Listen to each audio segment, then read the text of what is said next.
Welcome to Perceptions Today. It is UK date 3rd of August 2022, our Zoom chat 44 with returning guest, author and researcher Laird Scranton, coming to discuss interconnections to other domains of consciousness. Remember, this is being streamed to YouTube, and also what we will be doing here is making sure that you don't divulge any private information as we go along. We're also recording for a podcast, which will be edited for later, but the live YouTube section will be after the event edited if you need anything removed. So what you'll find is that Perception Today actually contemplates consciousness in all areas. I'm your host, Paul, and my two other co-hosts, and my first co-host I'll introduce you to is Ian D.W. Hawkins. Say hello. Hey, how you doing, everyone? Good to see you. And also the second one, who will come from Australia when the time is right, is CentredAwareness, also known as Melissa. The only reason for this is due to the fact of time zone differences, and it's only about 5 o'clock there. Best way to be kept up to date is go to our mailing list, which is on perceptionstoday.com. That's all one word. You also find our YouTube channels, which we have as the link is Perceptions Today, one word. And again, we have ourselves on Twitter and Instagram and Facebook. To help us reach as many people with questions and also experiences, as well as researchers, subscribe to these different social media platforms and also to the podcast and the YouTube channel, etc., and comment and like. This helps us get to bring more information to us and help us get educated. Without further ado, I'd like to hand it over to Laird Scranton. Okay, thank you very much, Paul, and thanks everybody for joining today. The topic we're talking about here is probably the subtlest of the ancient symbolic topics or cosmological topics to try to get at. And there are a number of prerequisite concepts that we have to be on top of before I can really talk about it intelligently. So there's going to be a little bit of setup here to get us to that. Can I just pause you on that wonderful note, because I forgot to include the most important thing. You don't mind being interrupted, as I am providing now, the kind of example, so that if there's any questions, we can quickly get people into that and not get too far away from the point of the topic, if that's okay with yourself. But you can obviously say if you want to do a slight monologue first before taking those kind of questions. Yes, let's get into the topic first, and then once we're into actual discussion, then if people have questions, stop me by all means. Okay. The first issue we need to be concerned about is parallelism of forms, because this is where a lot of the power derives for understanding how things work. I'll try to describe the kinds of parallelism that are involved. The perspectives we're working from are a comparative overview of ancient traditions that all share and have preserved certain aspects of what the Dogon and the Buddhists describe as an instructed tradition.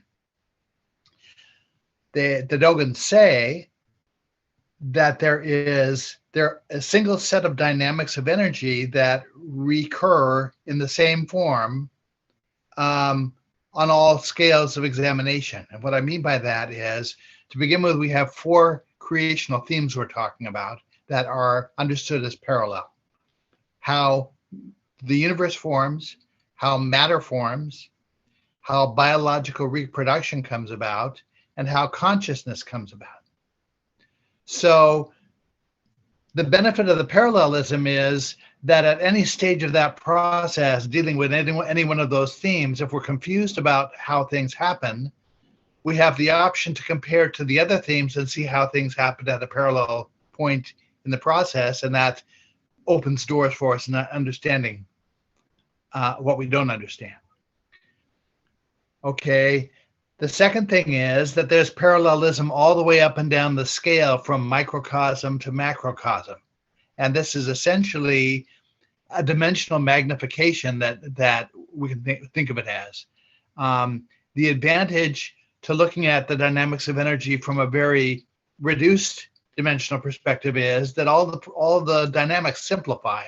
And so we're dealing with very simple interactions with very simple components. There are only a few possibilities for what happens that gets us in the ballpark of where we want to be in understanding a piece of it.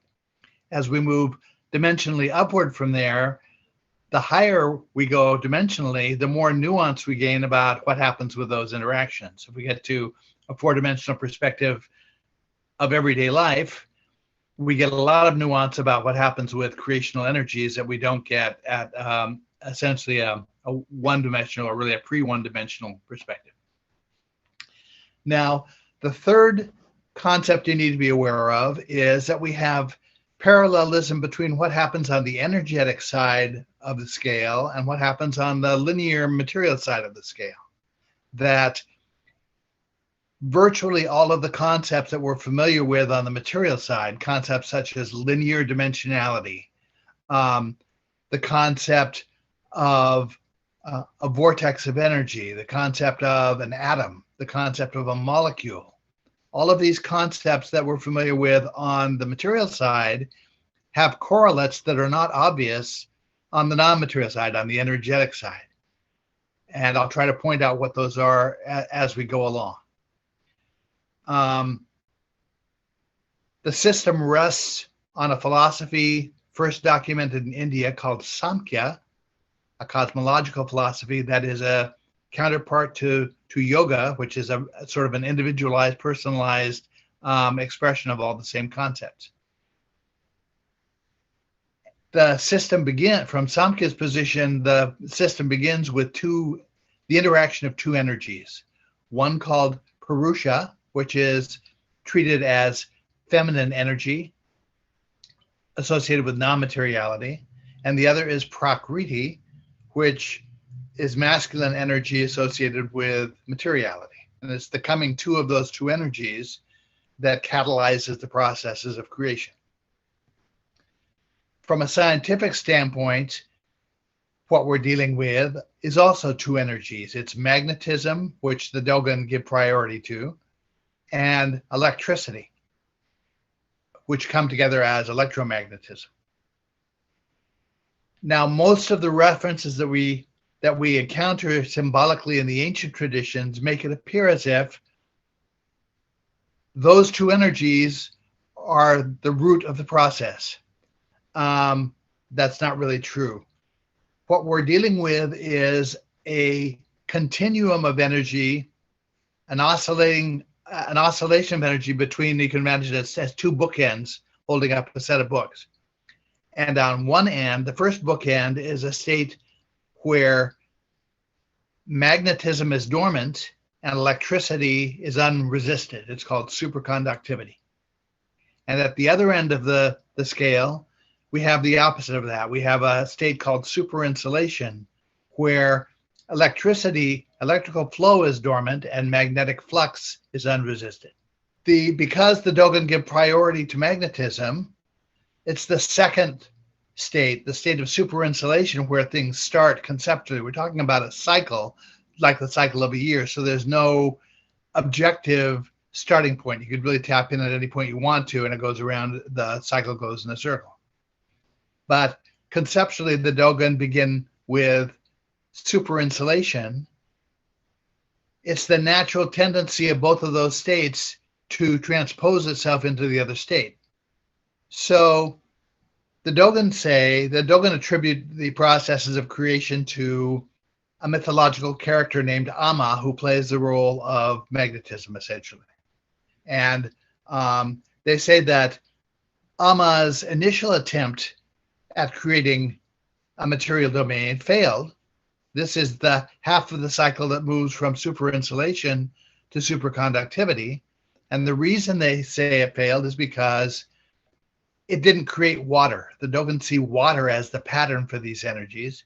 And they say that process, moving from superinsulation to superconductivity, failed to create water. And so there was no material domain fostered at that point. The second half of the phase is moving from superconductivity back to superinsulation. And that's where all of the material effects that we are familiar with are evoked.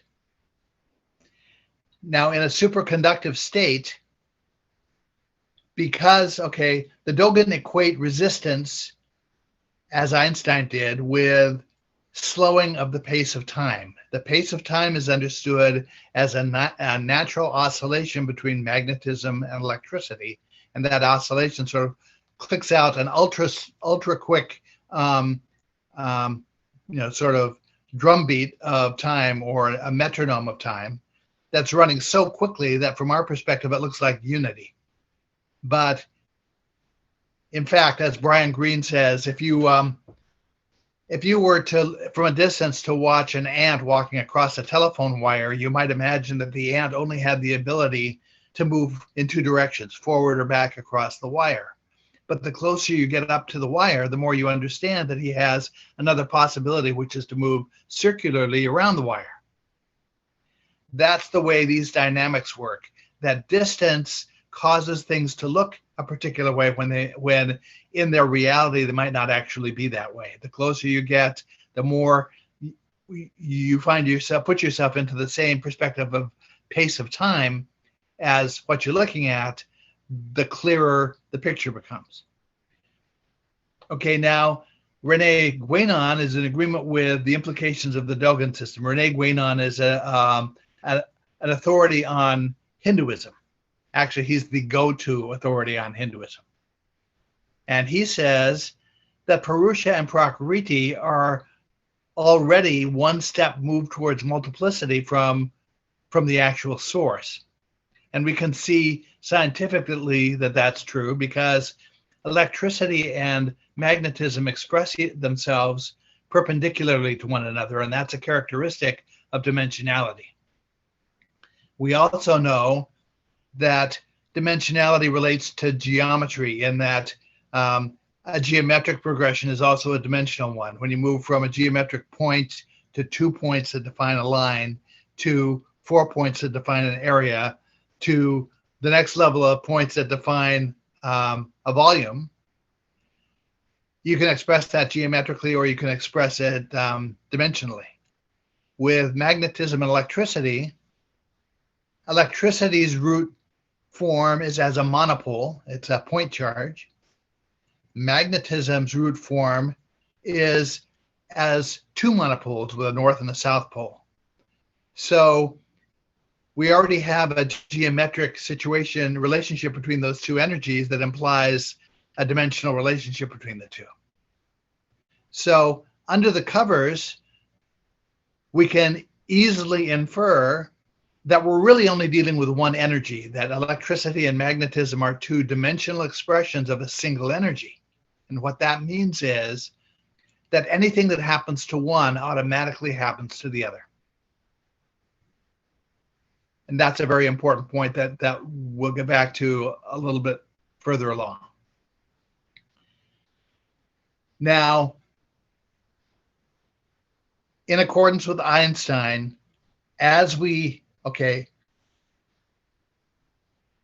either of these energies in motion fosters the other. So if you can cause an electrical monopole to spin, you're going to foster magnetism. As magnetism allows electricity to move, as that magnetism rotates, it creates a space in which electricity can extend itself. Although initially it's not really a linear extension, eventually we can think of it as a linear extension. So the more we foster magnetism, let's back up a step. In a superconductive state, what we have is magnetism, according to the Dogon, magnetism all aligned the same way. You can think of all the north poles of the tiny magnets being aligned upward, and the south poles as being aligned downward. And the superconductive state is one where they're all aligned exactly the same way. That's called parallel magnetism. And its nature is to pull together, which is where we get the concept of unity from. One of the places we get the concept of unity from. Magnets with their poles aligned pull towards each other. A spark of energy that can happen randomly in the superconductive domain, or it can be induced from the outside by an input of energy, evokes two magnetic poles. The magnetism is sitting just below the threshold of having an influence in a superconductive state. And so an input of a spark awakens magnetism in this localized area of the superconductive domain, and we evoke two monopoles on either side of the spark, and magnetism tries to move circularly, so we end up flipping the magnetic poles, and as we do that, we also flip the spark or the electrical point charge that's entangled with them. The reason they're entangled is because they began as a single energy, and so they emerge from these point charges emerge from the superconductive domain entangled with one another. Now, the more we move magnetism, the more we increase magnetism, the more we slow down that oscillation between magnetism and electricity. And so by doing that, we're also slowing down the pace of time. And so we have a situation where as energy moves from one bookend to the other bookend, the first thing we're doing is we're progressively flipping all the magnets from north-south to south-north. And the second thing we're doing is we're slowing the pace of time. We're slowing the oscillation between those two energies. And the energies work the same way that sound does. And at certain points along that scale, we hit points of resonance. The Dogon say there are 14 points of resonance. If we think of a musical scale as being 7 notes, this continuum of energy we're talking about spans 2 octaves of energy. The resonant points are sort of demarcators between domains of energy along that continuum, the same way that as you descend deeper into a deep sea water, you find that water pressure and other factors self-differentiate zones of life within the ocean, to the point that certain forms of life will never move outside of the zone that they're most comfortable in. Other forms will be able to cross zones. But different types of life, different types of plant life and animal life and so on, prefer different zones, and they tend to operate in specific zones as you move upward. So that brings us to a concept called quantum coherence. The Dogon described these domains as superposed with one another, which is the same term science uses when it talks about quantum coherence. Quantum coherence is the idea that there's a biologist named Mei-Wan Ho who expresses it very well. She says, imagine a jazz combo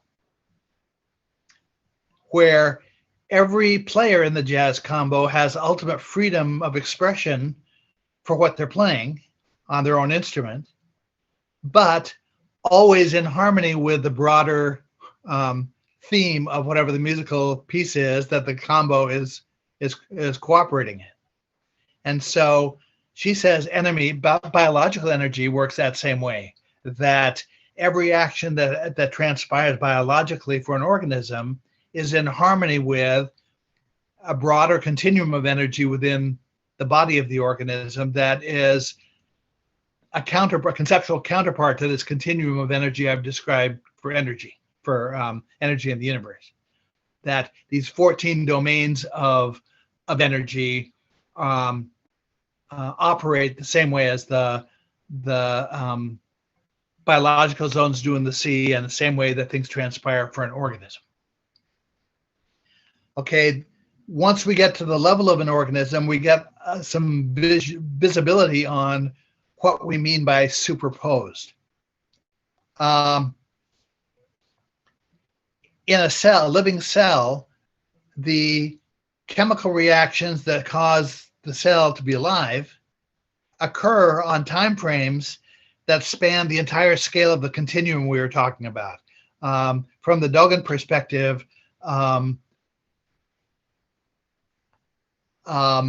energy in a superconductive state experiences a pace of time that's 1,000,000 times quicker than what we experience. And science agrees with that, in that it perceives that if they could master superconductive computers, they could make them work 1,000,000 times quicker than current computers. Now, these biological chemical reactions only components that vibrate at the same speed with each other, which for me means that they experience the same pace of time, can interact with one another. And so there's a confusion among the biologists as to how these components manage to find, quote unquote, find themselves in the vast region of a cell. I understand, because of the way the dynamics work, that it comes down to magnetism, which is the heart of the concept of gravity. Back in the superconductive domain, when we get those three monopoles evoked and the magnetic poles flip, they are now set anti-parallel to the rest of the domain. And we know that anti-parallel magnetism pushes. And so the three monopoles are ejected from the domain together, and they begin to self-differentiate a second domain, which is the material domain. So when it comes to biology, okay, that push that's created by anti-parallel magnetism is the root dynamic of gravity. What it really boils down to is a difference in the pace of time between two sets of components. So in the context of a cell, if you have certain elements that are vibrating at a common pace with each other that's different from the vibrational pace of all the other elements, an effect comparable to gravity pulls them together with each other, because that's the way magnetism works. That same process also describes, or actually solves, some problems. Biologists are confused how it is inside a cell that only certain chemical components are able to cross the cell or the membrane. Certain ones are able to cross inwardly, and certain other ones are able to cross outwardly, but there's no rhyme or reason as to which ones can and can't. Originally, they thought, well, if only a couple are moving in and out, it's probably controlled by the size of the molecule, that there must be a gateway structure there that is large enough to allow one component to cross over, but too small to allow another one to cross over. Well, they eventually found greater and greater numbers of components that are crossing that membrane, which they have no idea how permeable or impermeable it actually is. But they have no agreed upon mechanism by which the cell is able to filter out the ones that cross and the ones that don't. My perspective is parallel and anti-parallel magnetism are responsible for that. That any electrical or any chemical reaction whose consequence is to flip the magnetic orientation of the molecule that results has the potential to push that molecule out of the cell the same way that the monopoles are pushed out of the domain of superconductivity, and vice versa. Any component that approaches the cell that is magnetically parallel to the cell has the ability to be pulled in.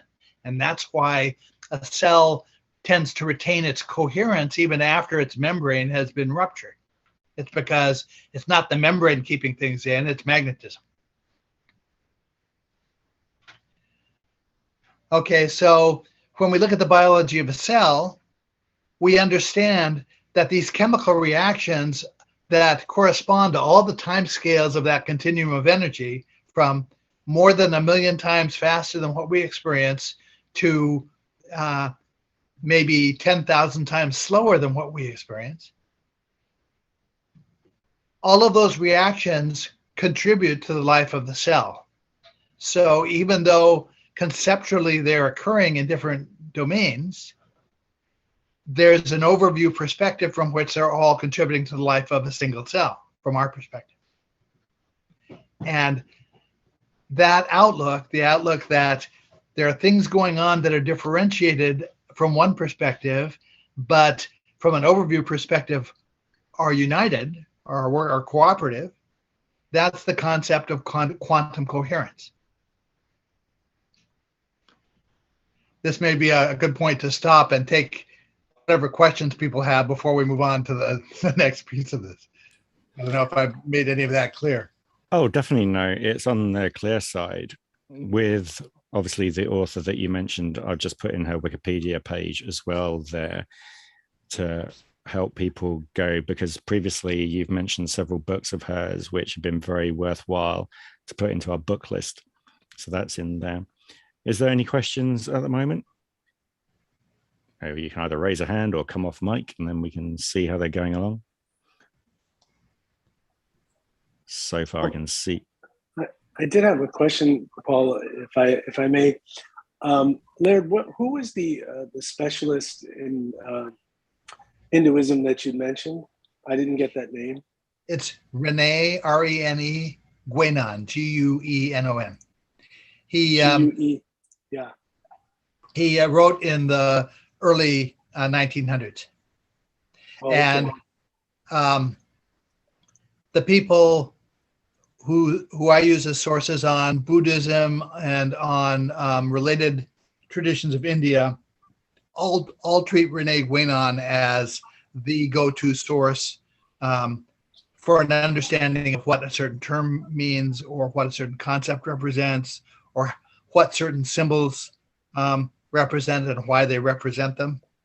I spent a good portion of the last year and a half reading pretty much everything that Rene Guénon wrote. Interesting. So I've read a lot of Wendy Doniger. I don't know if that's how you pronounce her name. And there's all kinds of controversy, but about her and her approach and the authenticity. But that's a topic for another discussion. But thank you. I'll look that up. Thank you very much. You're welcome. Okay, so once we have the concept of quantum coherence, one of the questions that comes to mind is, well, let's back up here. Let's talk a little bit more about biology first. It took biologists a very long time, only until recently, to understand that water, any ordinary body of water, persists in two states that are rapidly interchanging with each other. One is called coherent water. Its molecular structure is different from chaotic water. And the oscillation between those two forms of water is a counterpart to the oscillation of the energies in this continuum that I was talking about from bookend to bookend. That water is routinely going through that same kind of oscillation back and forth. And that action is sort of treated as the fundamental, the primordial action that allows life to come about. And now another thing that happens with biology is that there are zones of coherent water that form in proximity to aqueous membranes in an organism. And those zones are called exclusion zones because by some mysterious process, they prevent an entire range of components, biological components, from entering into the zone. Nobody knows how the zones form, and nobody knows how it is that they manage to exclude all of these components. Parallelism in the energetics give me perspectives on how that has to come about, because I know, based on what the Dogon say, and a firm feeling that the Dogon know what they're talking about, the Dogon system is presented not as theory, but as established fact. And aspects of it are upheld in every classical, ancient, symbolic tradition you can think of. That's a large part of how I triangulate on meanings is by taking a flat statement that the Buddhists or the Dogon or the Hindus or the Kabbalists make about a symbol or a concept, and then testing it against how all the other traditions saw the same concept or symbol. And eventually that allows you to triangulate in on what the original meaning likely was. So the perspective, looking back at how things work in the superconductive domain, I understand that this interaction of the monopoles is what self-differentiates the material domain from the non-material one, or the energetic one from the material one. And so my first impulse would to think that same dynamic must be what promotes this exclusion zone just inside of the aqueous membranes in an organism. Some 70% or greater of the water in any living organism is within microns of one of these aqueous domains. And the coherent water that makes up this exclusion zone is characterized by perfect alignment of the water molecules. And the water molecule has the same quality of magnetic field on a molecular scale that a magnet has in the superconductive domain, that the conceptual magnets that make up that superconductive domain.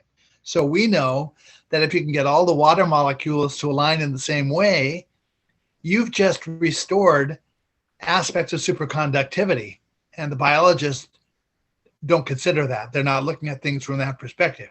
Just curious, do you know or have a guess or read anything how the exclusion zones are made up? Because as yes. we know, yes, I can tell you how it happens from my point of view. Okay, first of all, they only form inside aqueous membranes, which means that the water in the membrane has to be pivotal to the process.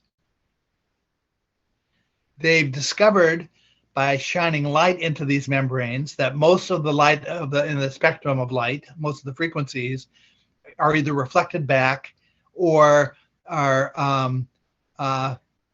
otherwise excluded from the membrane. They don't penetrate the membrane, except the infrared ranges of light, which are various frequencies of infrared are readily absorbed by the membrane. Also, certain frequencies of infrared light are readily absorbed by water molecules. So understanding that the process that's creating the exclusion zone looks like the reverse of the process I was talking about coming out of the superconductive domain.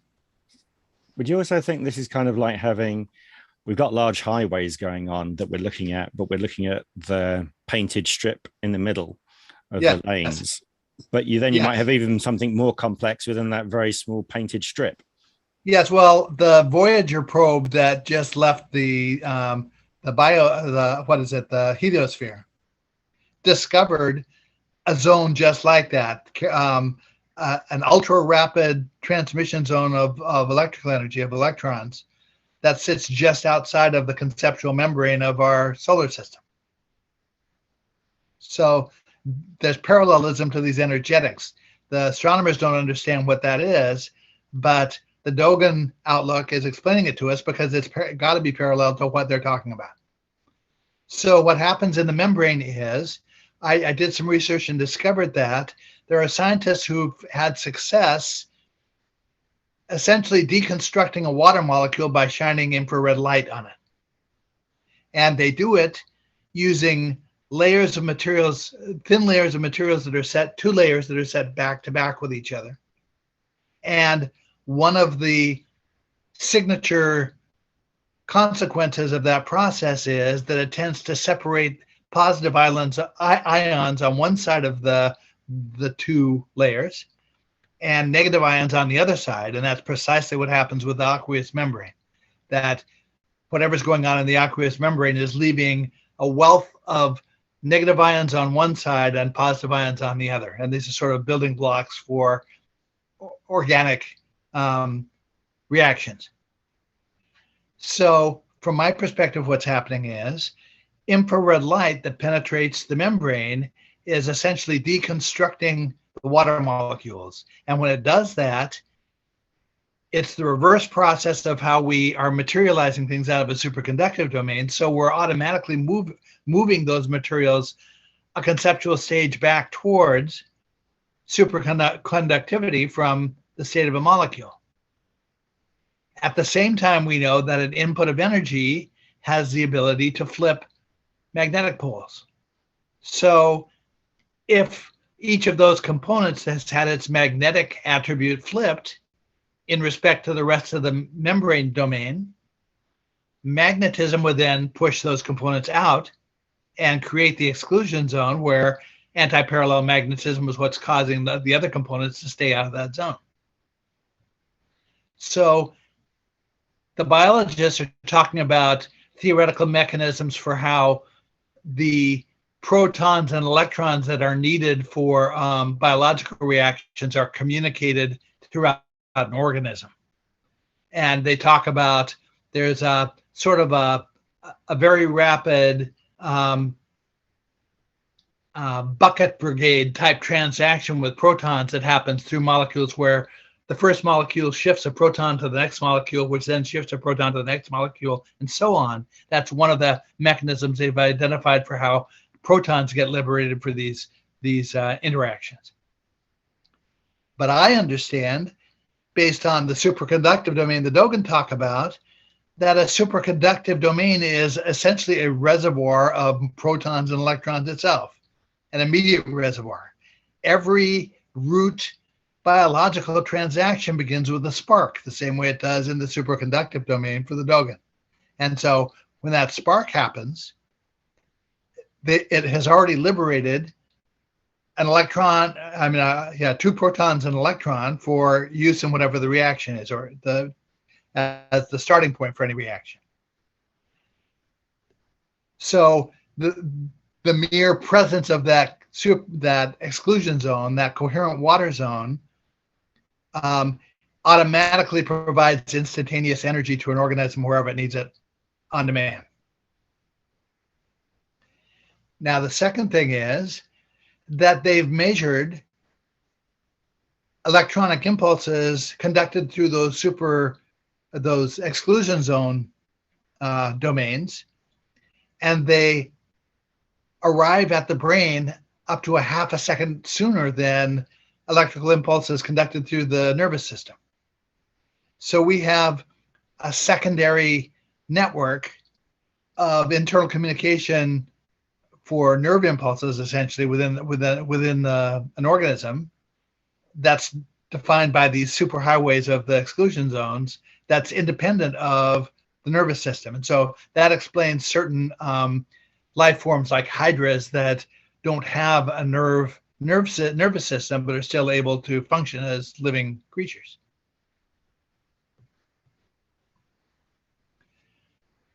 So we have two processes that we have to be aware of are going on simultaneously with each other. One moves from energy to material forms, and the other one moves from material forms to energy. And the closer we can get it back to energy, the closer we are to superconductivity. At the point of superconductivity, time frame runs ultra quickly, which essentially we can think of as, from our perspective, make it looks as if all events happen at once. It's happening so fast relative to us. That might not be true in its own context. Events may still be linear, but from our perspective, they look like they're instantaneous.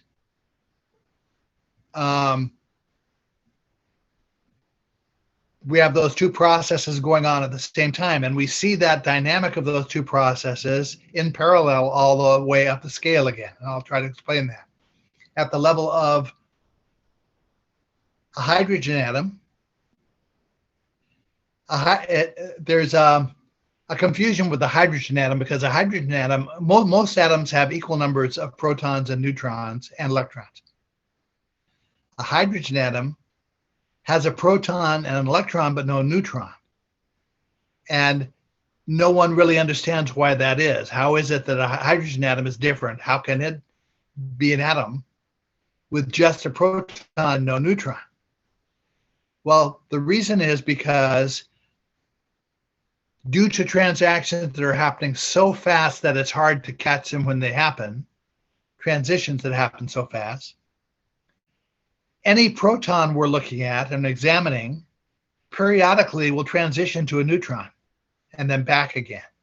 But in nature, any solitary neutron is not a stable form, and it will almost instantaneously flip back to a proton.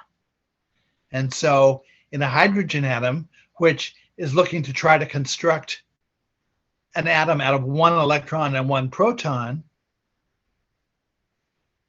any attempt to create a neutron from the proton leaves that neutron solitary, and so it doesn't have the ability to sustain its own existence. It flips immediately back to a proton. So in reality, we do have dynamic between a proton and a neutron that is parallel to the dynamic between coherent water and chaotic water. It's the same oscillation, but this is happening at the scale of protons and neutrons in a hydrogen atom. So for the fact that you've got a singular one, then obviously it has its own problem. But the fact that you end up with more of them, they're constantly flipping backwards and forwards, as you say, like mahjong tiles. Yeah, because they're all getting the same. Right. Now, once you have more than one proton in an atom,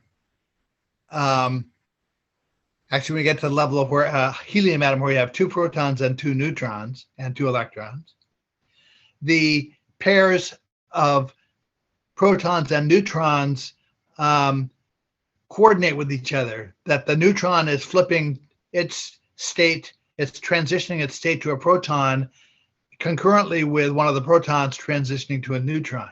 And so you're sustaining the same total number of protons and neutrons, but each one is transitioning its state. This is a phase transition between proton and neutron.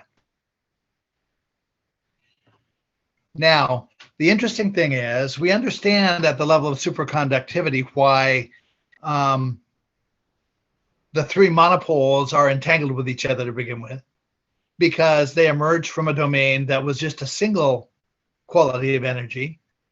And so they're inherently entangled when they emerge. Now, the indication symbolically is that what looks to us like expansion of space is nature's way of reconciling differences in vibration between magnetism and electricity. And I'll try to explain why that happens. I've given this explanation before, but it's worth hearing another time. Imagine that we have a global perspective. We have an objective viewpoint of what's happening in the universe. And so we can measure the objective amount of time of duration of a moment at the level of a superconductive state. In that moment, light is able to extend a certain distance because of a constant speed of light. If something changed in that dynamic and now suddenly we doubled the moment, the objective duration of that moment, light would have the objective ability to extend twice as far as it did before. Anyone who doesn't have an objective view of that, anyone who's down in the mind, in sort of in the trenches with that, has no way of knowing that the objective length of a moment changed. And so the response that looks as if the distance between the 2 energies has now extended.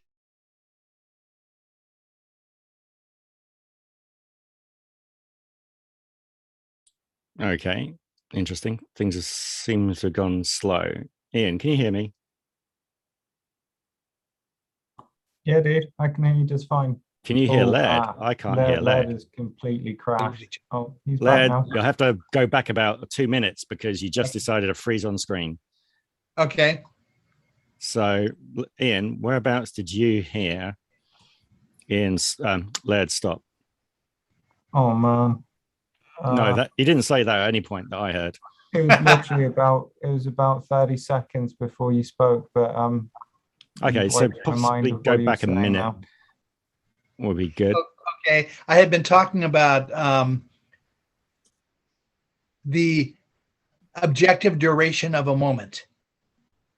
If we were outside observers, objective observers of what was going on with the energetics of the universe in a superconductive state, we might be able to measure the objective duration of a moment from the perspective of that time frame. Now, during that moment, light would extend a certain distance because light travels at a constant rate. And so we'd be able to calculate how far light extended during, as a consequence of that duration of a moment. Now, if some factor changed that caused the objective duration of that moment to double, then light would have the ability to extend twice as far in that newly redefined moment as it did before. And so to anyone who was down in the trenches of that dynamic, they have no objective way of realizing that all of their units of measure have just doubled. But it appears to them as if the size of the space they're in has just doubled, because light is able to travel twice as far as it did before. It's taking twice as long to get there as it used to get there. It looks like the space has doubled when objectively it might not have. We know that the monopoles come out of the superconductive domain entangled with one another. I see Myron's got his hand up. I just spotted that he's got something to go with that. But the way that you're describing it is you wouldn't really notice the expansion first off because you got no frame of reference. But Myron, continue. That's right. You have no frame of reference. Okay, Myron, go ahead and ask your question. I was, excuse me. There we go. I was reading Einstein the other day, and he was really obsessed with his dimension of time, and everybody wasn't, but he was, and he was talking about how now for me is not now for you. Right. That actually now, my now is here, let's say, and then then the other now crosses it at some point, and then the two become now. But there's a differentiation between the two nows. They're really not the same. Actually, what he's saying is that two distant observers are not going to agree on when an event happened. Right. And I was thinking that in my experiences, my interior experiences, I can experience a now at a certain time reference. Okay, let's say I experience something at 11 a.m. Okay, but it repeats itself 3 hours later, and I experience it as now again. The same event, exactly the same. Now that's perception, and it isn't, okay, it's not Einstein, it's perception, right? It's my brain. I have a friend who experiences things the same way, and she discovered that if she isn't happy about how things played out the first time, she can change what she does. Well, I'm not that far along. I can't do that. All I can do is re-experience it if I can recall the details, all the details of the first now in the second now. Okay. Right. And they can be hours or days apart, depending on what my brain is doing at in a particular time in the neocortex where my problems are. So it was just an interesting way that he put it. He writes sort of poetically. Right. I mean, it's a beautiful way he writes about these events in time and space. It's almost Shakespeare. Right. I mean, it's so beautiful that you get the concept. Just blew me away about my now. My now is not your now, and but my own now isn't my now. in my experience, I just wanted to put that in there. That's very interesting, and I completely allow that happens. That's a real thing, and that. Because as I said, I know other people who experience things that way. I don't have a perspective yet on why that happens, but if I ever tumble to that, I'll talk to you about it. Yeah, please Oh, do. definitely, If, Laird. if you get some research on it and you can tell me why it happens, I'd love to know. Since neurologists can't do it, because I've asked neurologists about it and they don't have a clue about it. So obviously they're not looking at the same kind of dimensionality that you are, for instance. Obviously, and sorry, okay. Myron, Sorry. I was just going to say that at some point, if you ever get the opportunity to discuss with us the way that your friend has those kinds of ways of replaying and altering the timeline for her, is it herself or himself? Herself. I missed that part. That would be really fascinating because it'd be right down the line of my kind of inquiry on how things go. So yes, that's fantastic. When you're ready, Myron, then obviously Eileen can come in from there. Yeah, I just wanted to finish up on if it's true. Okay, if it's true that my brain can control my perception of now, you know, whether it's cognitive or whether it's outside of time and space or whatever it is, doesn't make any difference. That's really irrelevant. What's relevant is if it can do that, how is that different than how the Dogon, and for that matter, the Zoroastrians, talked about time relationships across distances that become the same thing? Is there, Right. Do you see a differentiation in that, or do you think it's the same thing? Or do you think I'm just crazy? As I said, the point I'm at with that is I understand that it's a real thing, but I don't have my arms around how it's a real thing yet. Okay. So, Right. yeah. So, I mean, in my work, the lion's share of new things I discover fall into sort of a conceptual pile of things that I can't yet explain. And then Yeah, right. eventually what happens is the right piece falls into place and a whole book's worth of that suddenly now makes sense to me and I can sit down and write about it. Gotcha. Okay. I was just curious about it because Einstein it was a quite lengthy lecture thing he had written about it. And I know he was obsessed with time, and a lot of physicists were not. You know, Right. I mean, they were saying, hey, that's not a dimension. Time's not a dimension. You know, what the hell with it. Right. And but he kept insisting to his death that it was. Well, I agree. And Time is the pivotal factor. It's the changeable factor. My experience says that that's absolutely a fact. Now, that's just my experience, but you know, the Dogon had their experiences and they experienced things as fact. So why can't I? All Right. I mean, Absolutely. I'm not, you know, so No, absolutely. so when I read that and when I read Einstein's apologetic sort of, now, he's not exactly apologetic, but you know what I mean. For him, it would be apology would be screw you. This is what I think. That's his idea of an apologetic. But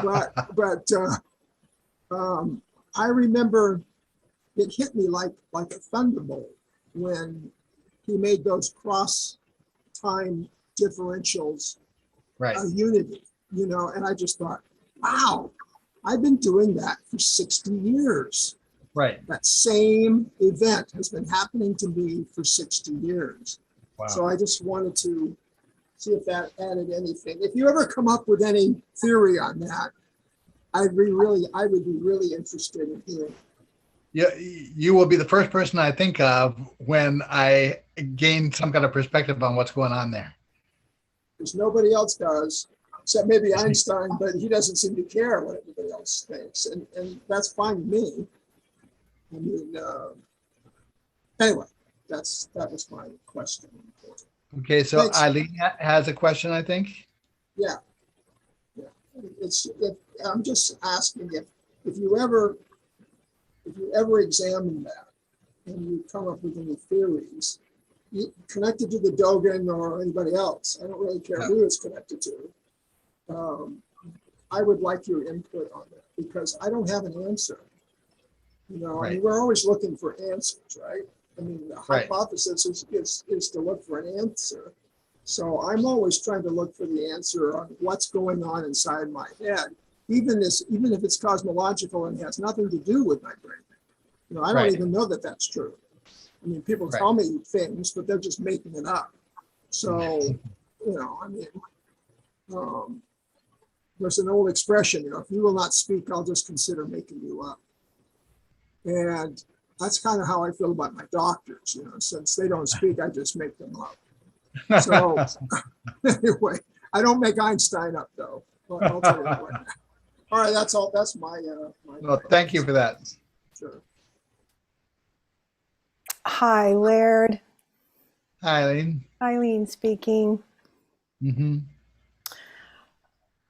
So, as always, I appreciate listening to what you have uncovered and how you articulate it, though it is way above my head, so to speak. But I think a few of us are here because we're wanting to reach to reach from the experiential view Right. to the the intellectual or conceptual, or bringing the dots together from what we know and what we've researched and what we've uncovered. So as you know, my excitement is about finding the meeting place between those two. So here's what I have gathered from what you shared earlier. There's a 16-piece improvisational jazz band called Aqueous Membrane that's playing on the superconductive highway, and we should all go. That's the musician experiencer part of me speaking. I hear those things because I know, okay, somehow this relates to the actual experience of this resonance, this magnetism, because all I know from an experiential view is the visits had a lot of magnetic energy, so much so that I felt kind of frozen in the magnetic energy. And it's the magnetic energy that has information as well. Mm-hmm. Right. So, okay, so so it's like I hear you speak and it's like, okay, I'm really going to reach. And then I feel like when I'm speaking, it's like, God, I hope he's understanding where I'm trying to go, because it's all just an exploration and a dance at this point, Right. in my view, right? So I just wondered Right. if you had anything to share on the, what does everything, not everything, but, what are some areas of what you've shared? How might that translate to what does this feel like inside a human being? Right. That piece of it I get glimpses of, but it's not the primary thrust yet of what I'm working on. But eventually here we're going to start talking about how consciousness works, and that's going to lead us to certain places. For example, when I started writing, with one book I traced, the focus of the book was to trace how matter forms from a root state of energy. The manuscript I'm presently finishing up tries to do the same thing, trace how biological life forms from that same root state of energy using the same dynamics. When I started the current manuscript, I only had very generalized perspectives on how consciousness might work. But in the process of writing about the biology, suddenly doors opened up, and now I have a view of what happens with consciousness sufficient to sit down and start researching the book to do that same thing for consciousness. How does consciousness emerge from that root energy? That process may open up for me. Now, how does that impact the feelings of an individual, or how does that express itself as feelings.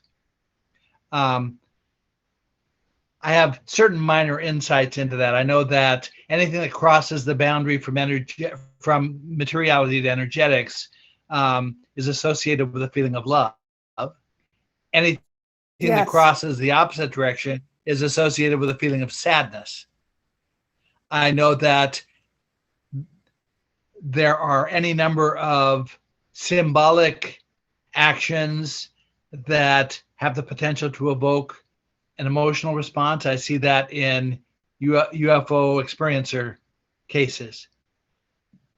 A consistent set of dynamics where I see this, I feel that. So definitely the connections are there. I'm just not very far up the scale yet in my understanding of how those work. I think we're coming closer, and I encourage you in that direction. Mm-hmm. I think there's a lot to unpack there in this relationship between what you're learning and unpacking from the Dogon, say, to what people are experiencing now.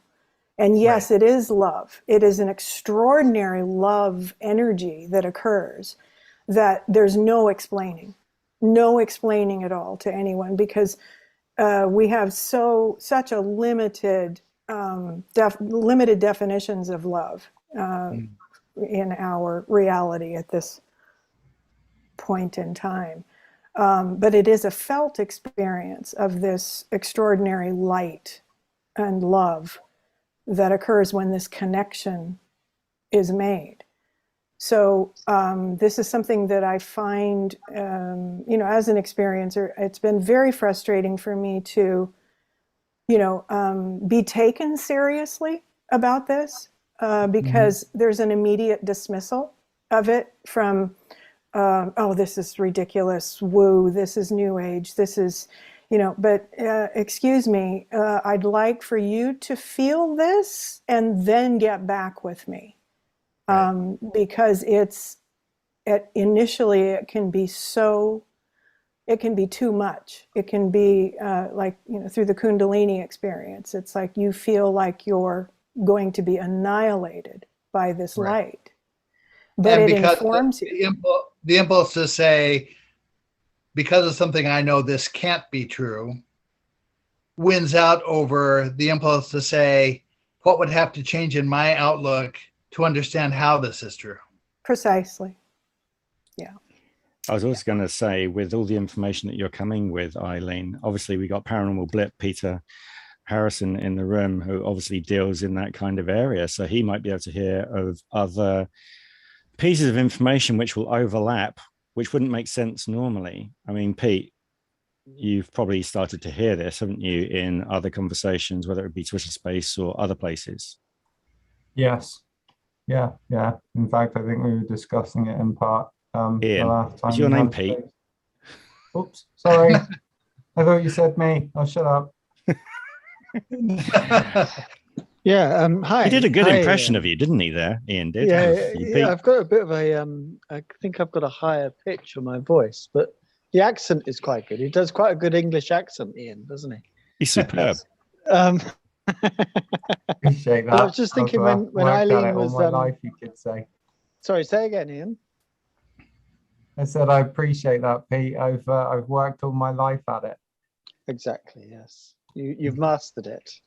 And when Eileen was speaking just then, I was just thinking, and I can put the information in the chat.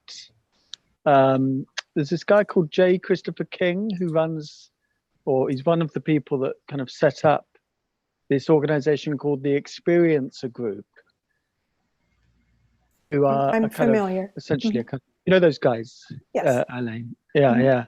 So that's what came to my mind. I mean, obviously, I've had, I've kind of been in spaces or whatever on Twitter when, people have been speaking in relation to experiences. But I think hearing J. King speak, or maybe I should call him J. Christopher King, because that's how he addresses himself. JCK, I call him that. Hearing JCK speak, you know, he's basically comes across like absolutely brilliantly. You know, he's an experiencer himself, and he speaks about these extraordinary experiences that he's had. So I don't know what you think about, you know, kind of, I don't know, like joining a group like that, Eileen, but that's obviously the first thing that came to my mind. Yeah, thank you, Pete. Yes, I did reach out at one point, but no one responded via DM on Twitter. Okay. Yeah. Well, so okay. Well, I'll try to chase it up for you if you want me to. Sure. Yeah, I have participated over the years, decades, and I don't want to get stray too far from what Laird is intending to share here. Yeah. But just to say that I have, you know, created my own groups in the past. I have had many conversations over the years with other experiencers. So I have that background. What I was finding is the patterns of people wanting to stay with the drama of the phenomena. Okay, right. Instead of moving on to, you know, let's talk consciousness here. How was I changed? What's happening? Let's talk to scientists. Let's talk to open-minded scientists, which is why I'm here. Scientists and researchers that are willing to, you know, reach beyond the aisle, so to speak, reach across the aisle to begin to understand what's happening here, bridging from science to the experiential. So if that's what Jay is doing, I'm very interested. But the part about, you know, I don't have, I'm doing so much now with my own work that I don't have time to talk about phenomenon anymore. Sure, yeah. And I don't mean that to sound arrogant or egotistical in No, any I way. totally know where you're coming from. I know exactly it's just an evolutionary. It's just an evolutionary thing. Yeah. But thank you, Pete. Yeah, just a quick one. Were they on Twitter? Because if they are the ones that I'm thinking of, then it's for the experiencers under Twitter. And also I've put the sign up link underneath that one in the everybody chat. Pete. Yeah, I'm not, let me just see what they're on Twitter. Sorry, this is compelling radio, isn't it? I'll just hum while you're looking. Experiencer group. It's lovely to, that's right, it's for experiences. It's lovely to hear all your voices again. It's been quite a while, isn't it? We've missed you. We want to bring you back and do more with you in the best possible sense, obviously. Right, yeah, that sounds quite ominous. Right, Myron. Yeah, but that is for experiences, yes. Yeah, excellent, got the right thing. Myron?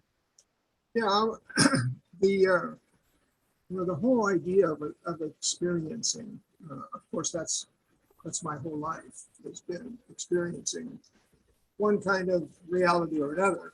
Now you can say that's because of the epilepsy or not, and that's. I think it's much more than that. I just really do. I think, but words like love to me are symbols.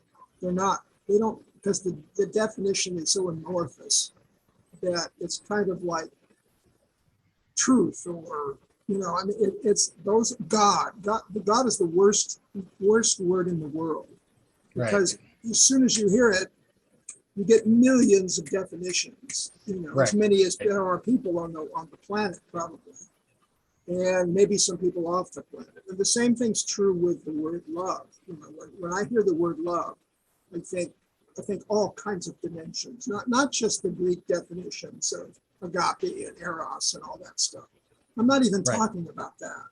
I'm just talking about the subjective power of an energy that we've put a name on, that we call love, that unfortunately distorts, you know, this process that exists in cosmic consciousness, because I happen to believe in cosmic consciousness, because I sort of experience it that way.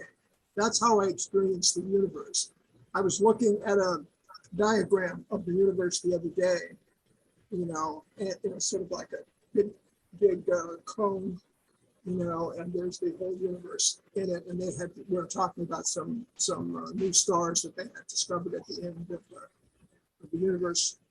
And then I was thinking, you know, a lot of those stars probably aren't even there anymore, and they've been gone for millions of years. Okay. Right. So as far as the experiential part of, I know when I move from my awareness in this dimension, okay, to a dimension outside of that, that somebody might call love, that I call acceptance, unconditional acceptance. Mm-hmm. That's my definition of love, okay? And it doesn't make any difference after you get there, in your brain and in your mind. If you get there in your soul, whatever word you want to use, God goes away, love goes away. Those words just go away because it's all experiential then. And those things just get in the way. Those words get in the way. I love you is eros. It's not agape, right? So that isn't even relevant to this conversation. Only parenthetically it's relevant. Right. So when I'm having an experience that come when they want to, I don't manipulate them. I don't try to make them happen. These things come, they come at their own time, speed, and intensity.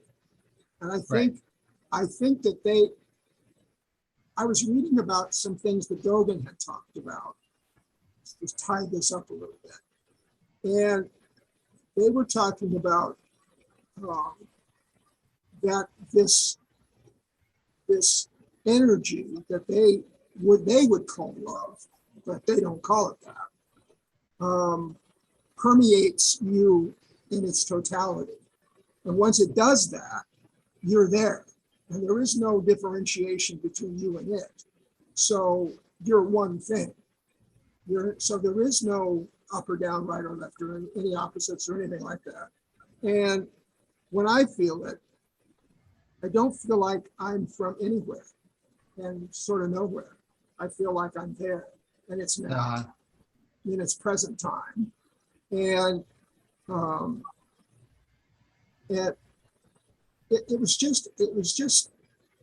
it just really bothers me that we have to use these archaic terms to describe things that are so powerful.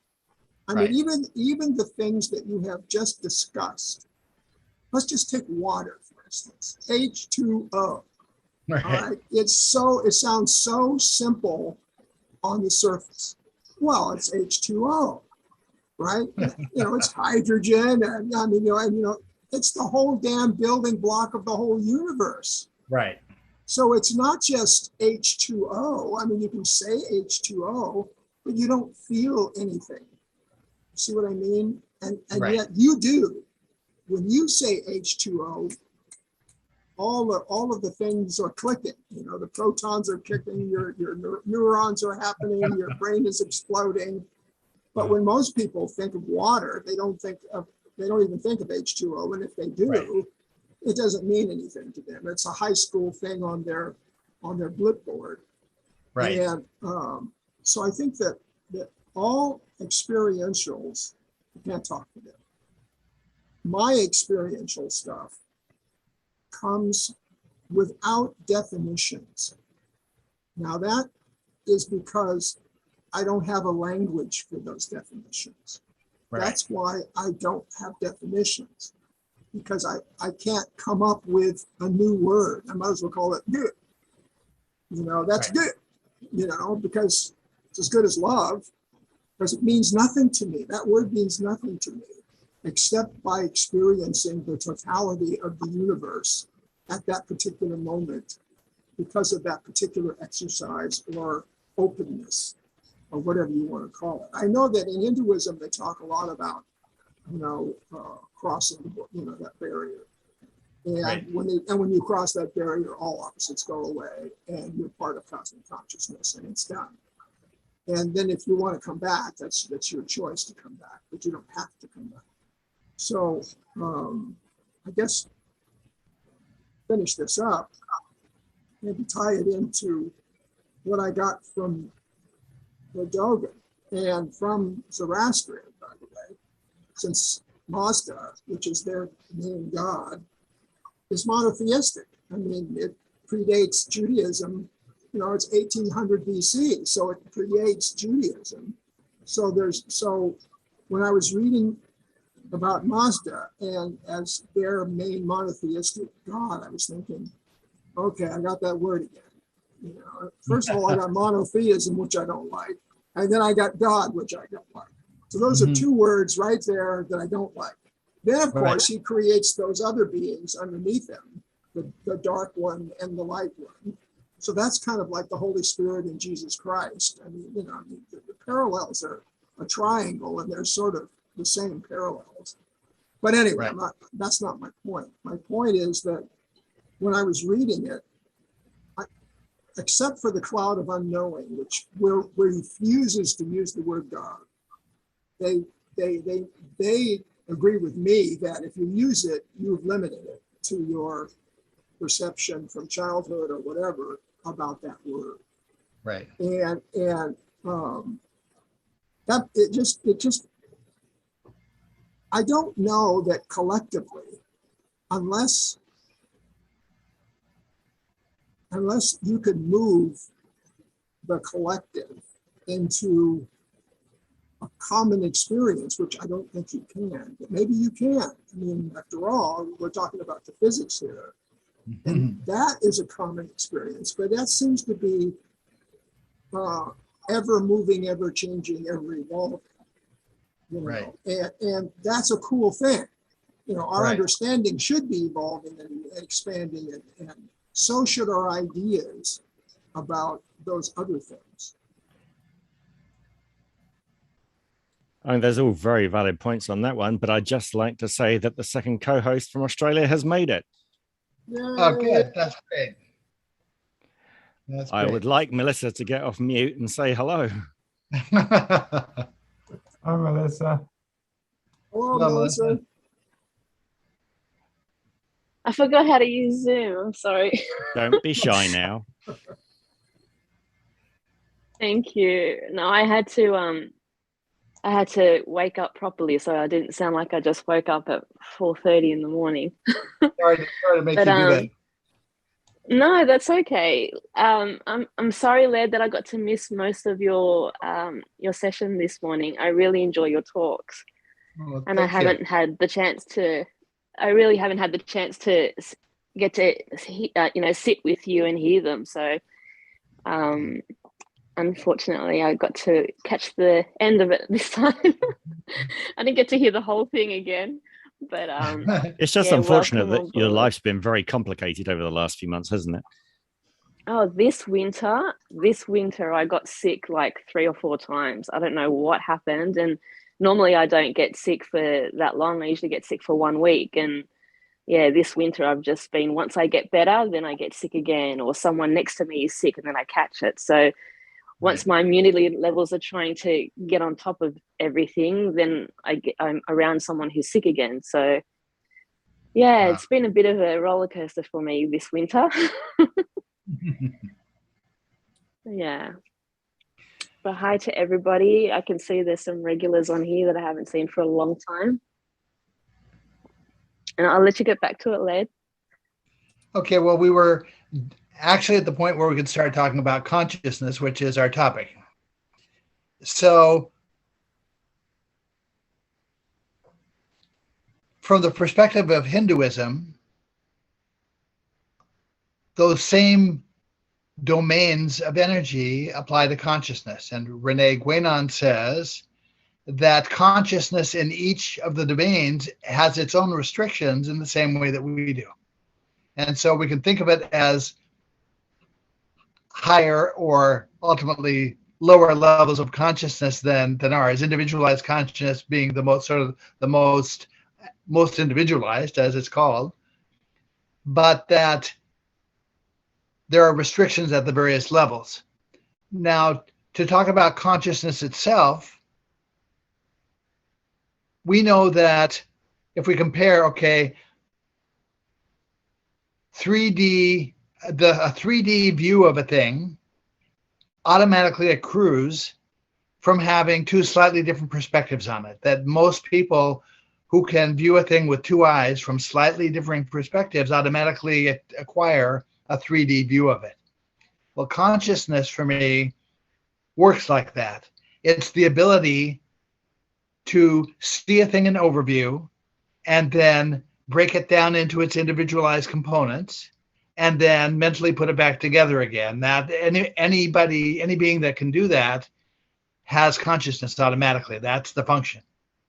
So the question is how that comes about. And the biologists are tossing around any number of ideas as to how that might happen, but it always comes down to the idea of somehow energetics that create two alternate patterns as we're in response to a thing. That for Mei Wan Ho, it's energy that that comes into an organism in connection to that coherent water. She sees the water in a biological cell as being liquid crystal, and liquid crystal has the ability to hold shapes. And so she imagines that energy coming in through the liquid crystal is immediately reflected back out and at a slightly different wavelength, and that creates an interference of patterns that allows the organism to understand the thing. But I see, based on what the Dogon are talking about, that there's a simpler perspective than that. That what we're dealing with from the very outset is a primordial, two energies that begin with a common primordial source. So as I said up front, anything that happens to one energy automatically happens to the other. And so anything that impacts us electromagnetically, we automatically have two views of. And those views coincide with the concept of quantum coherence. Quantum coherence is the idea that you simultaneously have, or you simultaneously have the prospect of overview and detailed interaction. Tibetan Buddhism understands that the way human consciousness works, we can't simultaneously focus on both aspects of an optical illusion. We can't focus at the same time clearly on the faces and on the vase. And so that's why, from the perspective of Tibetan Buddhism, the underlying energetics here are fundamentally not knowable. It's because we're only able to concentrate on a piece of it at a time. But the inherent mode of consciousness is that an event happens, and we as living beings have the ability to interpret that in terms of the electrical impulses or in terms of the magnetic ones. Or more specifically, in terms of the overview theme of the quantum jazz, or in terms of the individualized theme of the quantum jazz. That our ability to break a thing down rests on the detail aspect of that energy, and the ability to see an overview rests on the other aspect. And that automatically puts us in a circumstance to be able to have a conscious view of a thing. Now, symbolically, anciently, that idea is related in one of the overarching themes of the ancient cosmologies or symbologies, mythologies. This is essentially the story of Osiris, who is tricked into laying down into a coffin that perfectly fits his body. And then he's killed, and his body split into 14 pieces, and the pieces scattered across the land. And then, depending on the myth, either his wife or his son reconstitutes those pieces, puts them back together, and able to revive Osiris. That myth is describing the action, the dynamic of consciousness. It's the ability to take it apart and put it back together again mentally. So my outlook is that quantum coherence, the very circumstance of quantum coherence, which is essential to matter and is essential to the universe and essential to biology, is similarly essential to consciousness. And that if we're looking to try to understand what consciousness is, that's how we trace these same energetics forward from the same source to the dynamics of consciousness.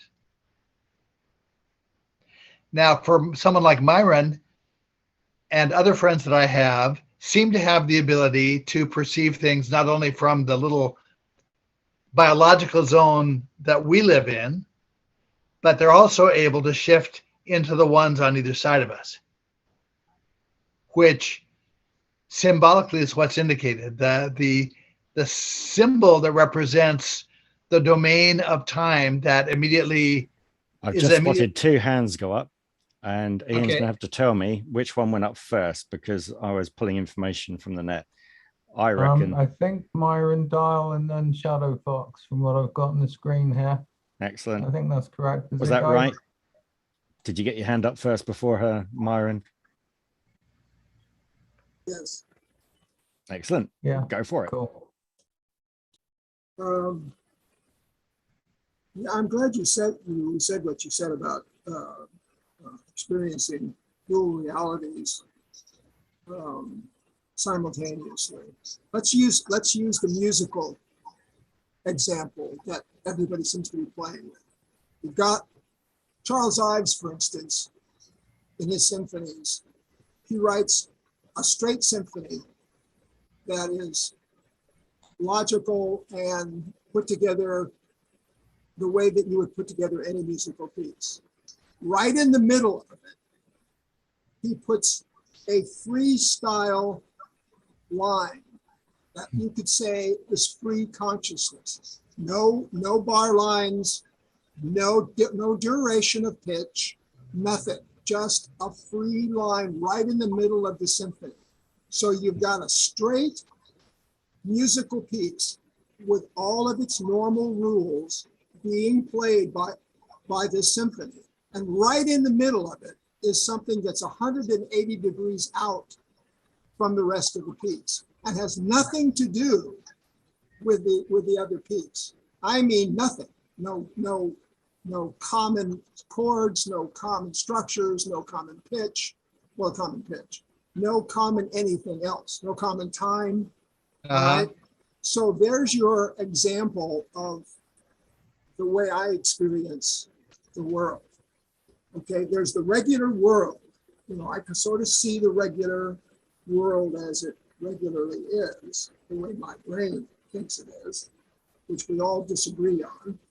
And then on top of that, there are things that are put on top of it, that are either memories or future memories, because sometimes it is precognition. Sometimes it's memories that I don't know and haven't have any particular relationship from past, present, maybe future. I don't know that. And so again, there's the structure of the piece sitting there. That's this room I'm sitting in. Okay, and then all of a sudden this computer goes away. I don't see you anymore. Now I can hear you, but I can't see you. And what I see sitting here is something else, a tree, a rock, some other memory from some other time, or something that's precognitive, something like that. I can give you examples of all of that. So when you're talking about what scares the heck out of me when scientists talk about consciousness and they deny that it exists, I even have my own neurologist tell me that there's no such thing as consciousness, which I just want to slap them right across the face. But because I'm telling them, hey guys, then explain what happens. Well, we don't quite understand it. Now this can go on for hours, not minutes, not seconds, hours, like 8 hours. That's the longest I think I've had. Well, maybe a little longer than that, maybe 12 hours. It even happened when I was in the Army. So, so when you experience multiple realities at the same time, or even multiples of multiples, that has happened too. I tried to draw by trying triangular drawings of I saw this and I saw that, because I have recall of all of them. Great. Once it's over. Well, if you have examples of that are fairly finite, where you can tell me what the through line was of the events going on and what the primary images or other factors were that overlaid on that through line. I can test for you whether those play out in relation to the clusters of meanings of Egyptian words I know, because that's the way dreams work. It's how UFO contact works. And so there may be a direct relationship between what's overlaid and what the through line is. Well, I can definitely send you illustrations of, because I all of my art is representations of hallucinations. I hate that word. Let's take that word out of the lexicon. Okay, because I don't like that word either. Well, the other thing that you were saying about time, sorry, Myron, is that it's almost like Philip K. Dick talking about octagonal time, completely 90 degrees to what's going on at the same time. Yeah, right. I feel like he was sort of like a brother of mine in a way. Maybe we're both nuts. I don't really know. But the point of it is that I keep a record. I have 7,000 drawings of the events that I have seen. And they're chronological and they make sense. So they are teaching me something. They are always teaching me something new. But I'm not always ready to understand what they're trying to teach me. So I may go back to a book I did in 1979 and learn something new that I didn't understand in 1979 because I didn't recognize it. And maybe my ability to draw wasn't so good in 1979 versus what it is now, those kinds of things. So I can send you can look on my website and you can see a chronological, all the drawings, all the charcoal drawings are absolute renderings of everything that I saw while I was doing it. Now the multiple ones, there's only like 50 or 60 of those, but they do exist. This triangular reality that I experience in 3s, 6s, 9s, 12s, you get the multiple. So I don't know why my brain picks 3, 6, 9, 12. I know the numerology of it, but I don't even know if I buy the numerology of it. Okay, but I understand the cosmological numerology of it. But I'm telling you that I see these things in those patterns. So my brain is producing those patterns for whatever its reason. And then what I have to do is take those pieces, put the pieces into something that I can work with. So I spend hours meditating on what those pieces represent in the way of my own personal cosmology. And then I try to internalize that. And then once I get it internalized, I get what they call an aha experience. Right. And kind of like Einstein in his train. And all of a sudden, I get it. All right. Right. I understand it completely. So I just wanted to throw that to the cosmicness. Definitely. And just a quick public service announcement. I know that obviously Laird's got up until 1:30, so that gives us another 41 minutes. So we'll try and get around all the questions as we can as we're going along. And I think this might be even broken down into a multiple part one, like we did with the other Dogon kind of talks before, because I think we're getting so far with this. Don't you think, Laird? Right. And I've hit on most of the key issues that connect to the energetics today. So we could expand on subtopics, off of that, or we could answer questions about what I've already tried to describe. Oh, but definitely.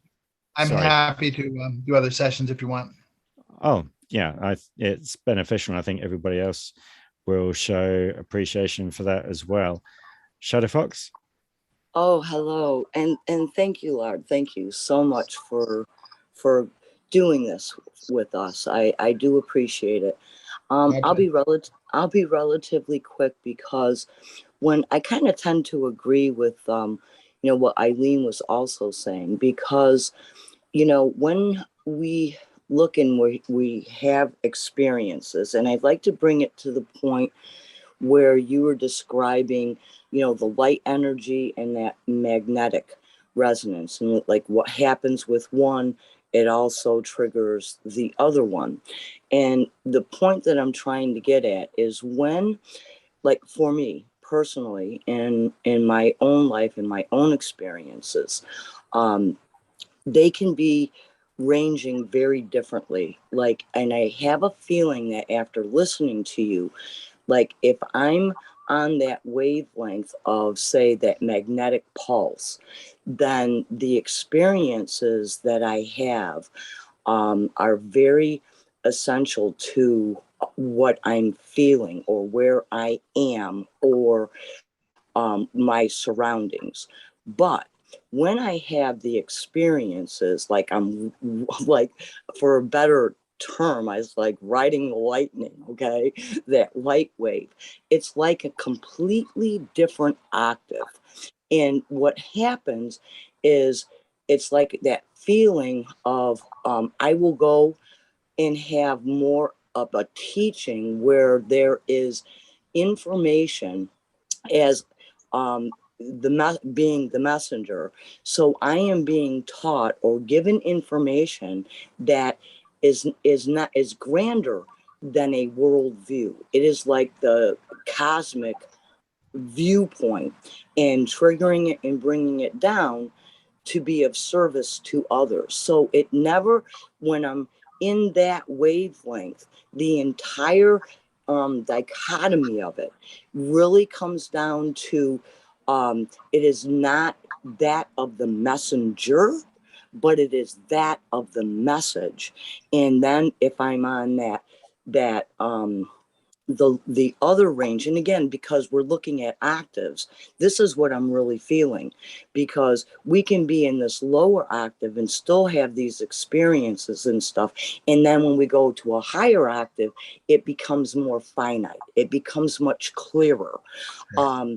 And so I just thought I would kind of put that out there, because there really are a couple of different ways of experiencing this. So, there are times where I have to learn something in the emotional capacity, or I have to bring something back that has information that can just help humanity in and of itself. So I just thought that was very, very interesting on how you were speaking about those two specific energies, but running together. And I really see it as two different octaves of being the same, if right. That makes sense to you. So I just thought I would put it out there. And I don't know, because when we're speaking on consciousness, it's like there is so much more than just the phenomenon. Right. It's like the phenomenon is like kindergarten stuff, but yet when we step into the other, it's like, oh my gosh, everything, all the puzzle pieces start falling together, even from what was specifically stated in some of these ancient languages. And I just had to say that and say thank you so very much, because you really did clarify a point for me. And I thank you for that. Well, thank you. I appreciate that. It really helps me to hear other people's, especially their points of view from how they experience things, because that opens doors for me in terms of how I look at certain topics. So it's always a pleasure to participate in these discussions for that reason. Just a quick one for you, Shadow Fox. As I put in the comment to yourself, it sounds like instead of getting a small kind of pamphlet of information, you end up connecting to something which is a massive library of information that comes back.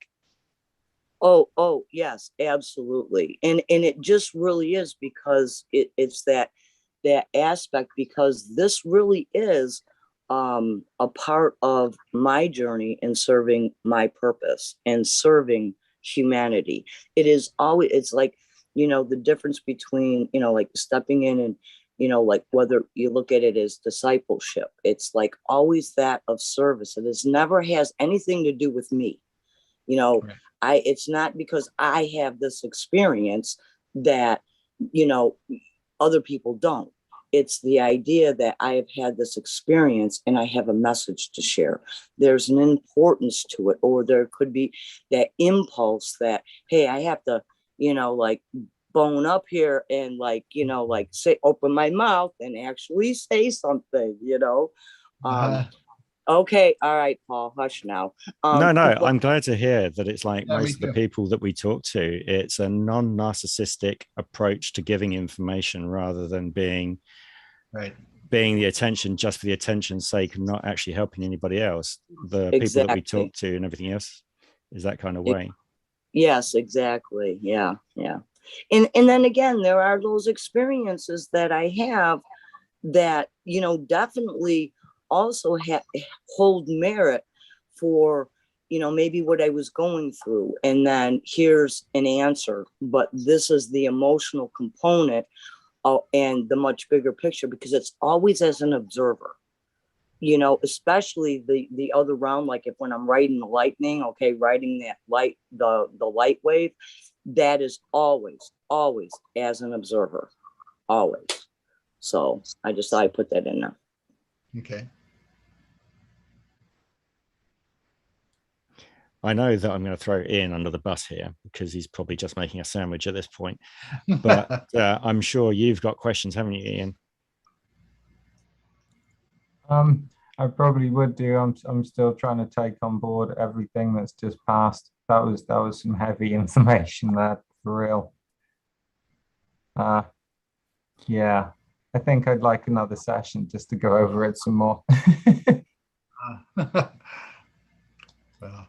And also from the new people that are here, if they're wanting to come forward and just put in either their 2 pennies worth or ask a question, don't feel that you have to sit back. Feel free to do this. I mean, it's really fascinating on how to look at these topics from different angles. And again, as we say, language is just not good enough because we can't encompass all the definitions. Sometimes we want a single definition like Myron does for, say, the word God at that point, instead of having multiple ones.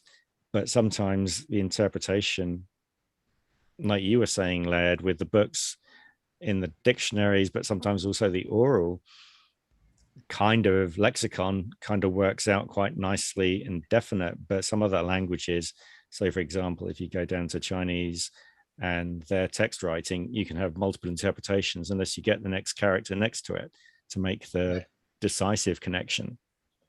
Right. And sometimes we lose those connections, don't we? Right. And the symbols tell us things that we might not otherwise pick up on. There's an Egyptian symbol for the concept of perception that is the shape in which magnetism guides electricity to extend. And science diagrams it. And that shape recurs on upward scales also. But at the root level of perception, it's how magnetism influences electricity that seems to be at the heart of it. I don't have a full grasp yet of where that goes, but I know where to start looking because of the symbol. Also, the symbols have their own sort of levels of meaning that you understand on one level of understanding what a symbol represents. I understand the Vesica Pisces symbol, which is the outline of your eye in your logo.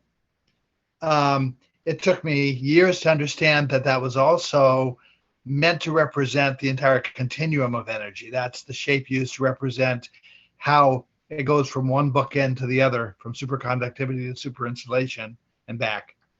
And then inevitably, I reach a point with the science where we discover that same shape has subtle meaning scientifically in an area that we might not have looked at. The concept of resonance is very important to all of this, and it's an aspect that most researchers of ancient symbols and most scientific researchers don't really talk about. When you get into what happens as a consequence of resonance, you discover all sorts of things that coincide with symbolically the hidden aspect of deity, or that correspond with what Budge interprets as the divine name. Just to I think I pause you mentioned there, we've got Shadow Fox coming in. What is Budge's other name? So I can look it up and throw it into the chat boxes and the YouTube live stream. You're talking about the divine name? No, you mentioned Budge. Okay. Oh, his name is Sir E.A. Wallace, W-A-L-L-I-S, Budge, B-U-D-G-E. And he was a historian and linguist in the late 1800s, early 1900s, who, among other things, compiled a Dogon dictionary. I mean, an Egyptian dictionary, Egyptian hieroglyphic dictionary. But he wrote any number of other books and articles on ancient mythology and the meanings of ancient Egyptian deities and concepts of symbols and so forth. For a long time, he was the go-to source for interpreting Egyptian symbolic elements. Modern Egyptologists look down their nose at him. They don't credit him. But the reason I do is because he's in predictive agreement with many of the Dogon references, and I know that can't be accidental. Excellent. I've pulled up the information, put it into the chat box. And Shadow Fox, is your hand up from the previous time, or have you got some more information? Yeah, actually, my husband Lee Two Hawks is here, and he's listening, and he would like to say something to you, Laird. I don't know exactly how this is going to come out, but let's go with it. Okay. Okay. Okay, this is Lee Two Hawks. Okay, we're talking about electromagnetism, and I'm somewhat confused. We are physically and etherically electromagnetic in nature, with molecules, et cetera, et cetera. My understanding of electromagnetism, and you'll correct me, I'm sure, that the inner core is particle, which I believe to be electricity. The outer core is like a band wrapped around it. It's magnetism. I may have that reversed. Can you correct me on that?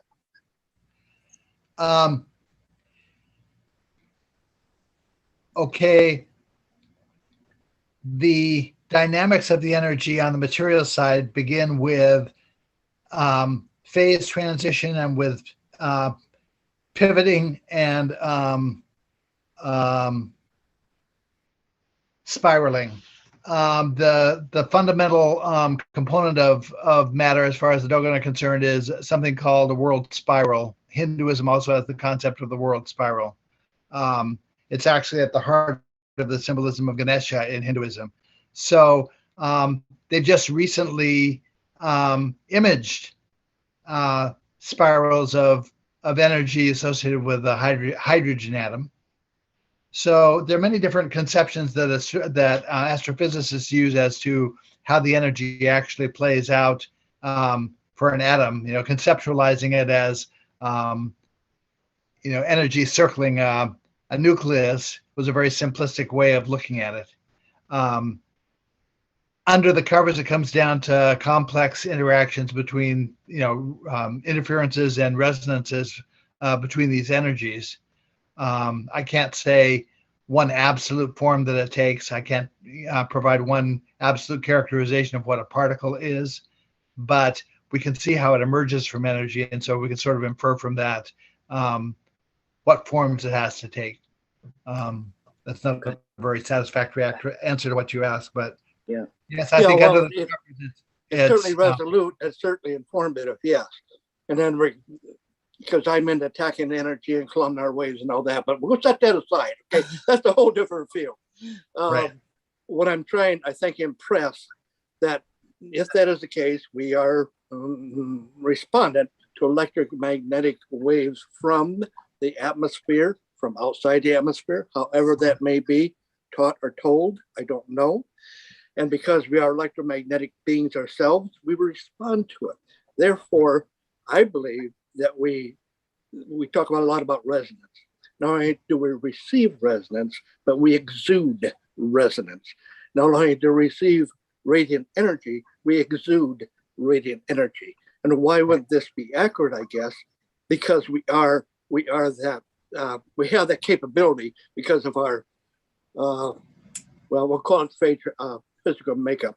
Just one more thing, like very quickly, we talked about consciousness. Okay, my understanding that nature has a consciousness of its own because it deals with form and developing matter into concrete, stable entities. We as humans have a different type of consciousness. And then within that, there's group consciousness, there's soul consciousness, there is personal consciousness, and then there's the consciousness of those beings that are even greater than us. And at some point, my understanding is consciousness ends and beingness results, which means immersion into the greater whole. Okay.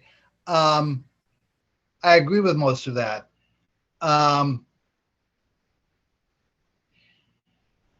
The perspective that I approach this from is that the same dynamics of energy that foster matter also foster consciousness and biological life.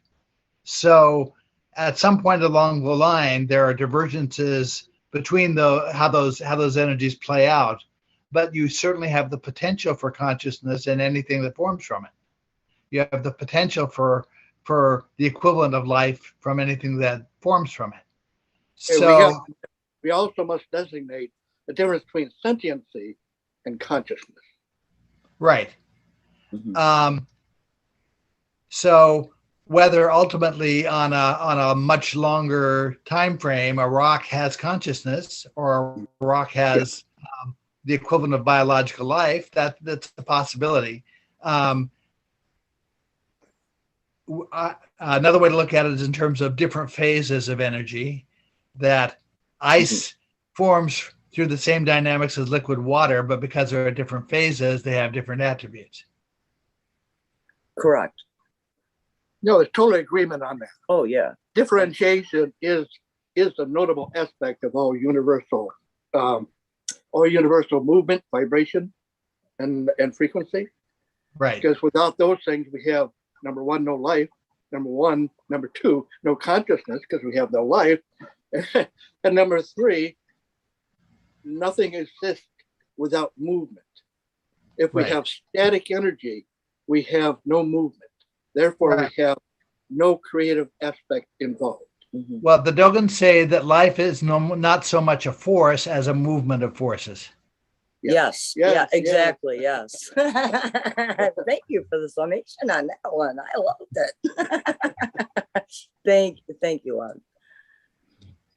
Definitely. And I think Myron is there with more to add. I wanted to clarify. The Channel Fox say that she observes what she experiences, because that's different. That's different than my experience. My experience is I become what I see. I'm not outside of it. I'm inside of it. Right. And each part of the perception, whether it's beings or whatever it is, has its own consciousness outside of my consciousness. Right. That's how I experience it. So it's not me observing something that's just inside of me. It's something that I'm observing that has its own consciousness and its own information that it's inviting to me. It comes back to me from its perspective, not from my perspective.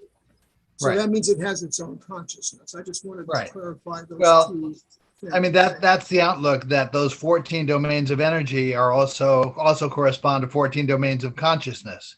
Right. And that we can imagine that just as any event simultaneously affects magnetism and electricity, it also may have the potential to simultaneously affect all 14 of those domains. So you may be stepping into how another one of those domains experiences the same thing that you're experiencing. I know that I read something about it years and years ago in the Upanishads that were similar to that with their mythology, in the mythology. in the Upanishads, that there were these gods that they were individually experiencing, and that maybe they were all illusion, since they believed that everything's illusion anyway, until you cross, into nirvana, then illusion goes away. Well, I don't disagree with that. So in my case, I think that when I become one or all three of those things, or they become me, we're all one thing, but we're different. We all have our individual conference. Like you and I now have different consciousness, but we have the same consciousness in another definition. Well, the same, if you were part of my experience, you would have your own consciousness, and I would be asking you questions, and you would be answering me with your consciousness, not with mine. That's the way I experience the universe. But imagine that we were both watching the same movie, and we could both be aware, have simultaneous awareness of how the other person was responding to the movie.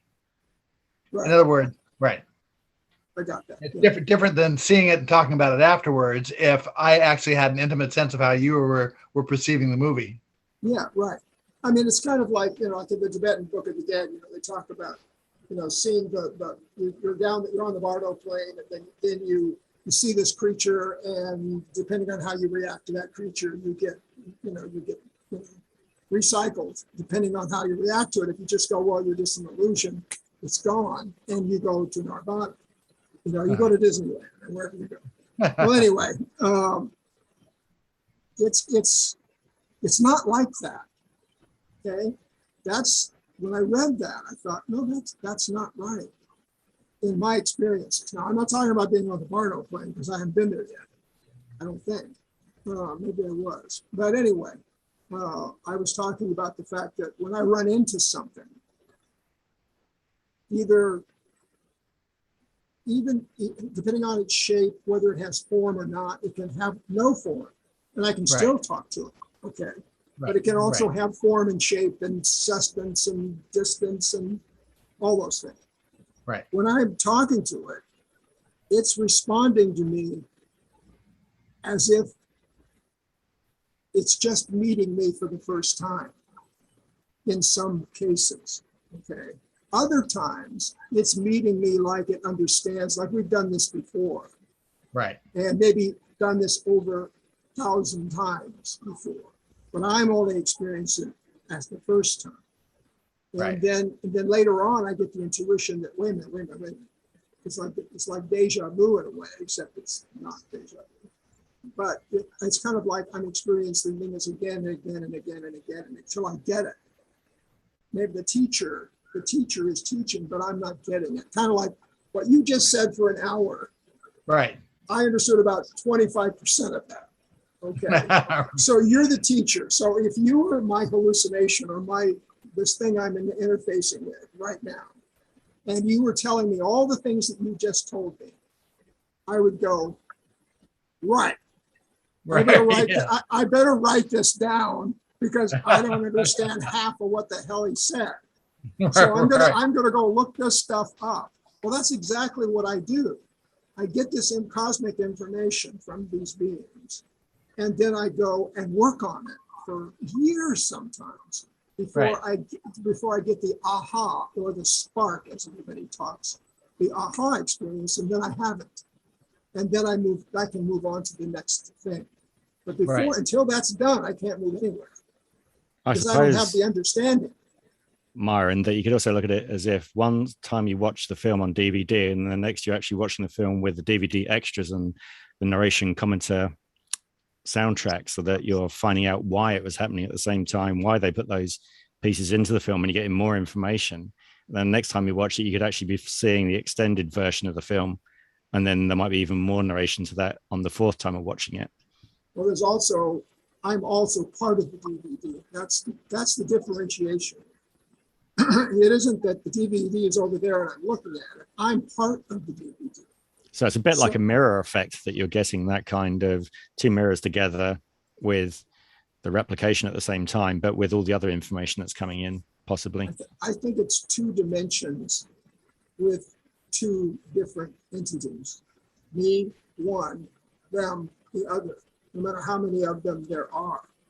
Right. There have been multiples of them. So the analogy doesn't quite work, you just said, in this particular area. I think that Lord gets it, but I don't know why that is, but it is. And they're not going to talk about.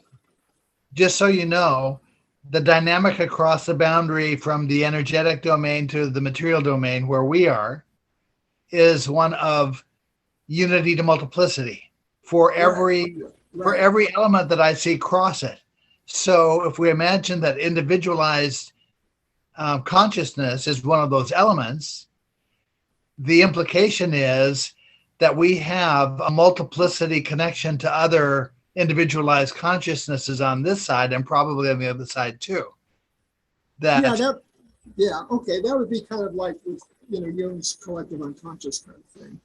Right, but this is even bigger than that. But not necessarily to everyone, but to a particular set. The same way that white light produces a rainbow. Not that every rainbow is connected to every other rainbow, but there's an intimate connection to multiple colors from the shining of that white light. No, I think you're absolutely right, because the information is really for me. It's not for anybody else.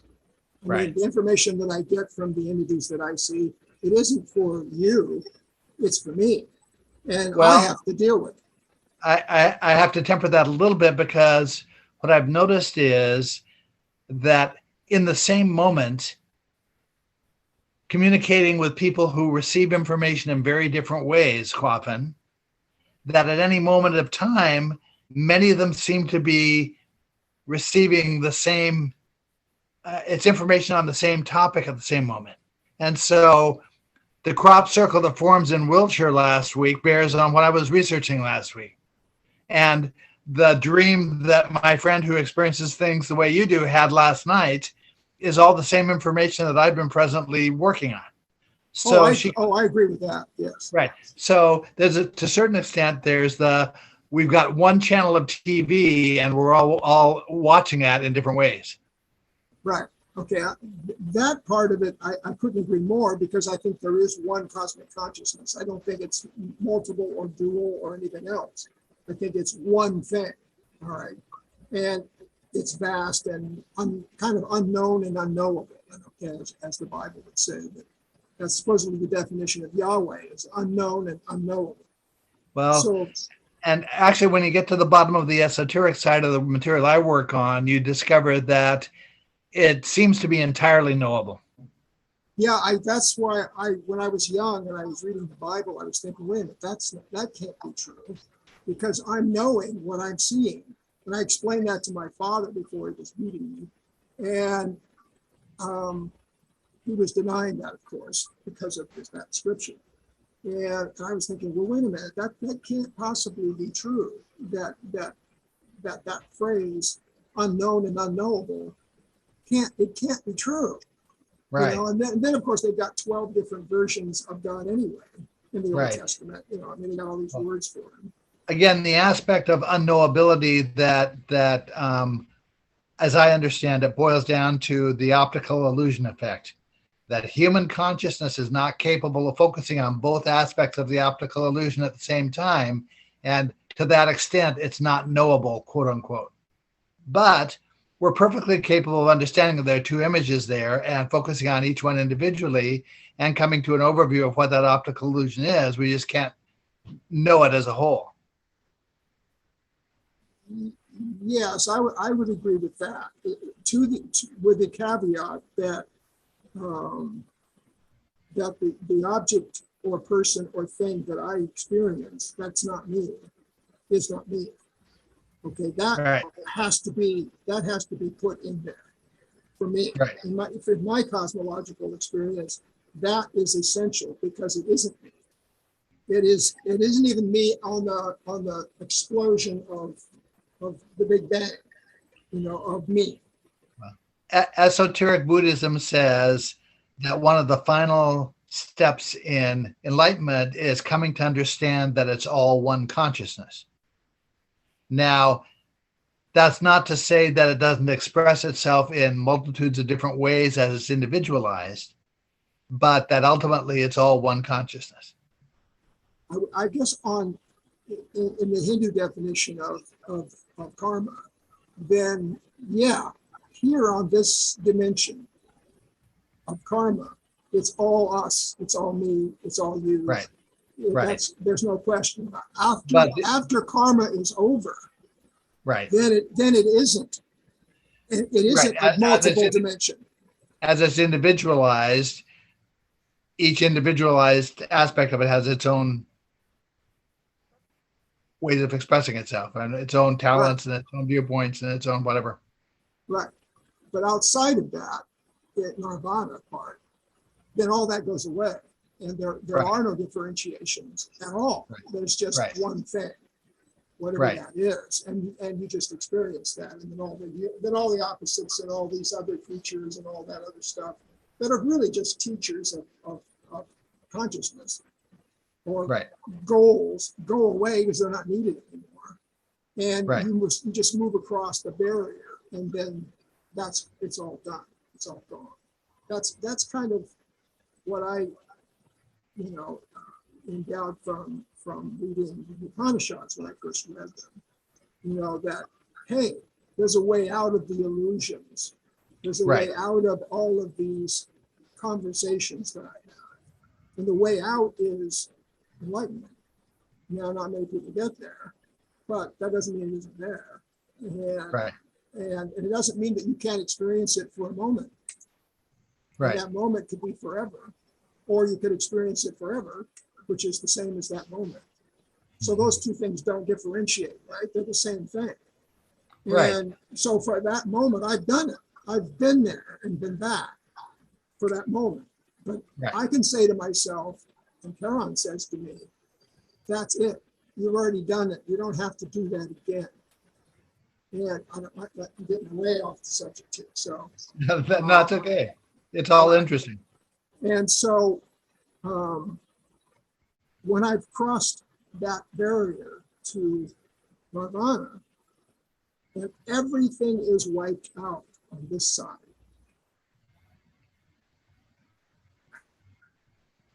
I almost, this part of me can't take that on. Okay, all I can do is weep because it's so powerful, so magic, so wonderful. All I can do is just weep with joy, not with, angst or anything, just joy. And when I'm there, I don't even know it. I mean, I don't know this. There is no joy or angst or up or down or anything else. So Charon tells me, stop worrying about this time. Just take time out of the equation.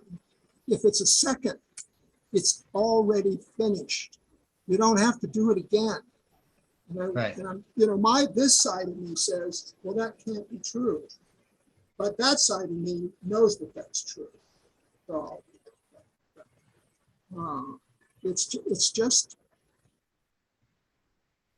it's so hard for the ego to understand that it isn't going to exist past that barrier. It's just going to be gone. It doesn't want to think about that. Jung talks a lot about that.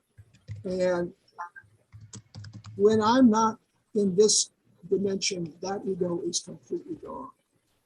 There is no Meyer anymore. It's just a accumulation of energy on cosmic consciousness, and we're all one thing over there. So there's no you or me. There's everything. And when you look at time and space, those big pictures of the new universe that are coming up with Hubble and all of those wonderful things, you kind of think, wait a minute, this looks familiar.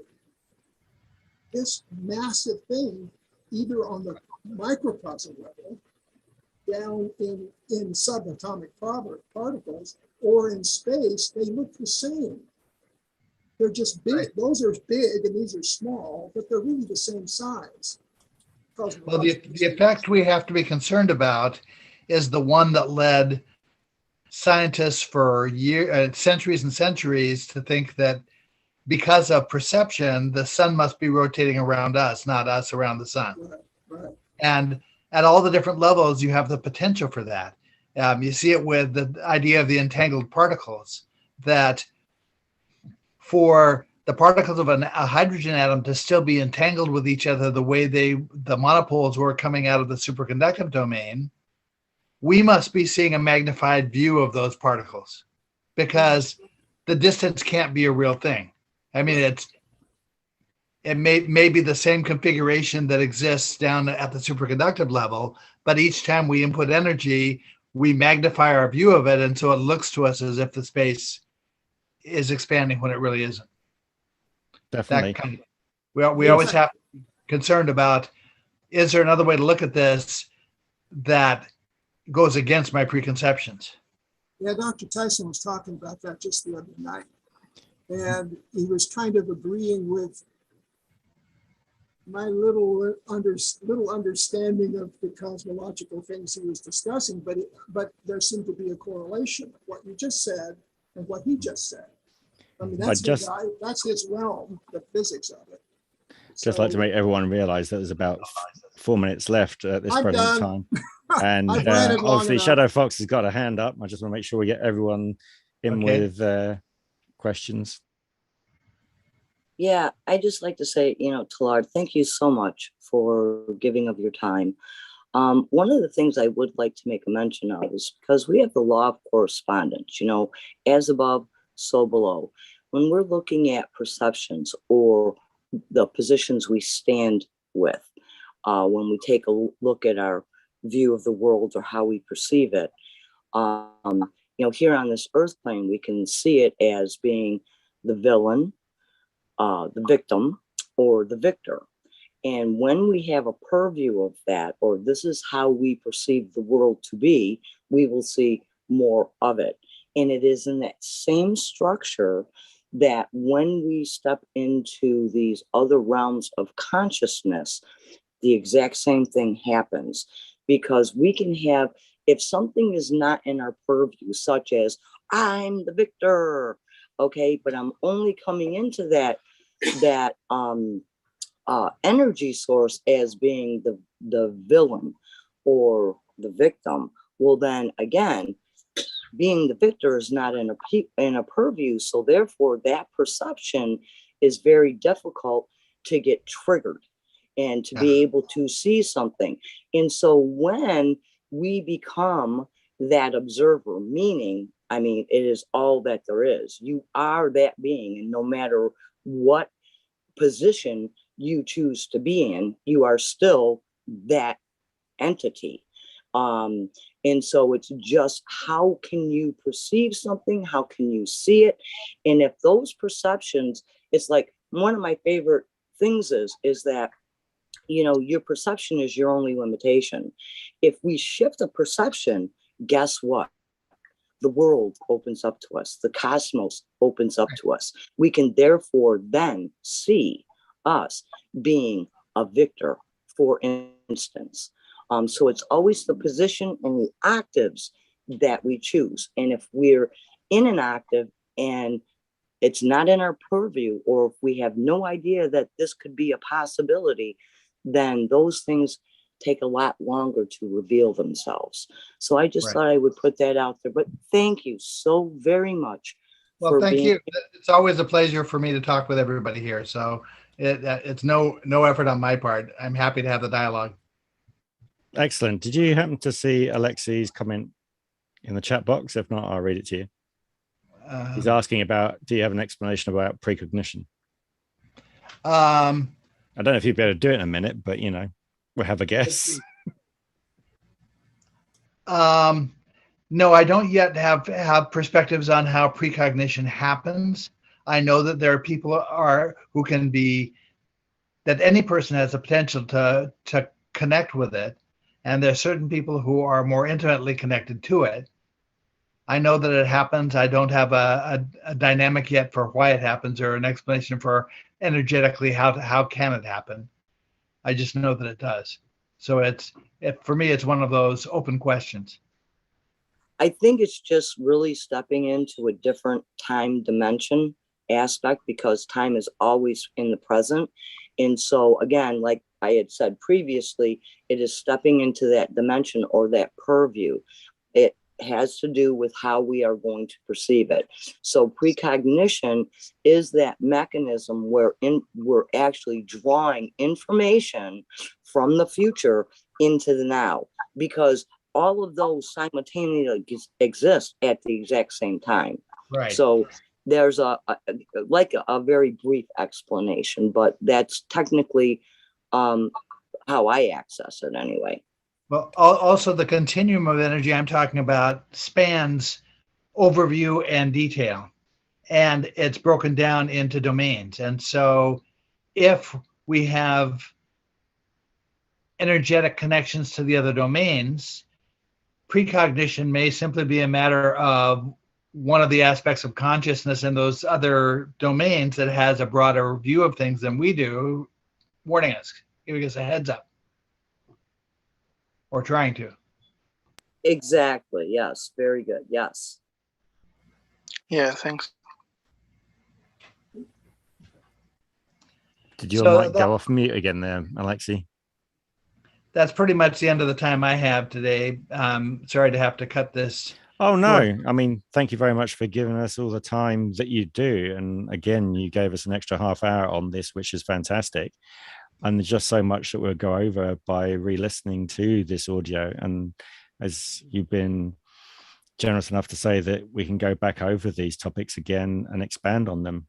I'm sure Ian feels the same. Feel free to contact me. I'll enter my email address with other questions. Thank you very much, Laird. Thank you for your time. Thank you very much. Thanks a lot, Laird. Thank you, Laird. Thanks a lot, everybody. I'll put that into the live feed as well on YouTube. And we will speak to you soon. And thank you very much once again. Great. Thanks a lot. Thank you.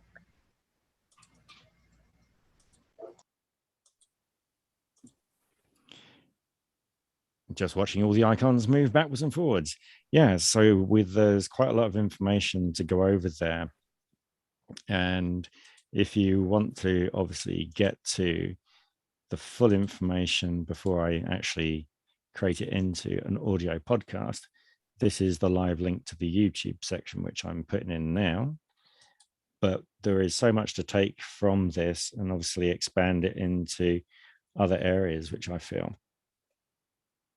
And again, feel free to come off mute anytime you like at this present time, because I know the people in here are quite happy to respect other people when they're talking. Yeah, the precognition experience has always been pretty fascinating. I mean, I have a lot of them. And I think the reason I have a lot of them is, well, there's a lot of reasons, but again, you know, Anthony would say that, you know, the future is already there and all that kind of thing. The precognition usually comes from Charon in my case. Charon seems to know the future and has never been wrong, ever. Out of 100 statements of the future, more than 100 that I have recorded, Charon has never been wrong. So in some ways, Charon knows the future. So either I've already lived the future or some other explanation is possible. Now, you know what Anthony would think about that. So I'm just saying that because my first problem with precognition was, you know, why? You know, so all right, so I know X and Y before it happens. So what? You know, that's always my first question about metaphysical things. You know, what is the purpose? What is the purpose of telling me these things in the future? Is it to establish a relationship? Is it to establish the fact that that stuff exists in the future and the future is available? Is it a fact that it verifies the future? I mean, what is its purpose? So Now, my spirit guide, she doesn't answer those questions very well. She doesn't, until I'm ready to get the answer, I don't get the answer. So all I know is that for all of the time she has told me specific things about the world, about the DMV, about accidents, about earthquakes, about you name the subject, she's been 100% correct. And then of course I use the I Ching. I don't know how many of you know what the I Ching is, but I use the I Ching as an oracle, always have, because I'm very much involved with Chinese philosophy. And the I Ching has never been wrong either, but the I Ching can be interpreted many ways. What Charon tells me can't be interpreted many ways. She tells me specific things that will happen, and they always happen. So, like a good example, which I've said before, which is mundane, and that's the reason I use it. It's very mundane. I got a letter from the DMV that said I was going to have to renew my driver's license, and I was going to have to take the driver's test, the eye test, the written test, and have my picture taken. Okay, I had to do all of those things. So I studied the book, and I thought, oh God, how many of these things have I forgotten? And Charon says, no, you don't have to do any of those things. And I go, well, wait a minute, it says right here on the card that I have to give to the clerk that I have to do all these things. And she said, no, you don't have to do those things. So I go to the DMV after preparing and reading because I didn't believe Charon. So I go to the DMV, I walk up, I hand the lady the card with all of this written on it. And she says, go get your picture taken. So I go do that. I come back and she says, okay, you're done. And I didn't argue with her. I didn't want to take the driver's test. I didn't want to take the written test. And so Charon was absolutely right. I didn't have to do any of the things that said on that card. And yet the card, it's a DMV card, and all those boxes were checked. And it's like she either didn't see it or she didn't care or something. I don't know. All I know is that Charon was right about something as mundane as my DMV test, driver's education, my driver's test.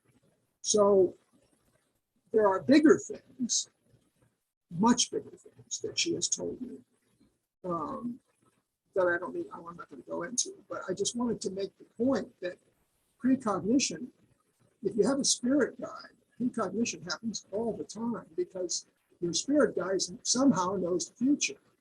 I mean, I can't refute it because I even have witnesses that I have told that this will happen in the future, and it's happened within 24 hours, detail by detail. So it isn't just me making it up. I actually have witnesses that I've been sitting with, and I had breakfast, and I told them this is going to happen today, and then it would happen. And so my question to Charon was, what's the point? Why are you giving me this information since it was just a thing in the park and blah, blah, blah. And she wouldn't give me the answer until years later. She finally revealed to me the answer, and the answer was to establish confidence that there was another energy source, that energy source is all-knowing and has always known everything about me in every dimension, everywhere. So that's that idea that I know that a lot of people with epilepsy have precognitions. I know that's true, because most shamans are epileptics. I could read you a list of people who are mystics that are epileptics, and then you would recognize most of them. But anyway, definitely. So I wanted to say that. Yeah, Myron, Alexi is saying in the chat box saying that he feels like precognition can happen during an absence seizure, and the cause is future, you make use of the pausing to rearrange your memory. So possibly what he means is it's almost like putting a pause. Oh, button I down. know what he means. I've had my neurologist tell me that, and I just absolutely disagree with it.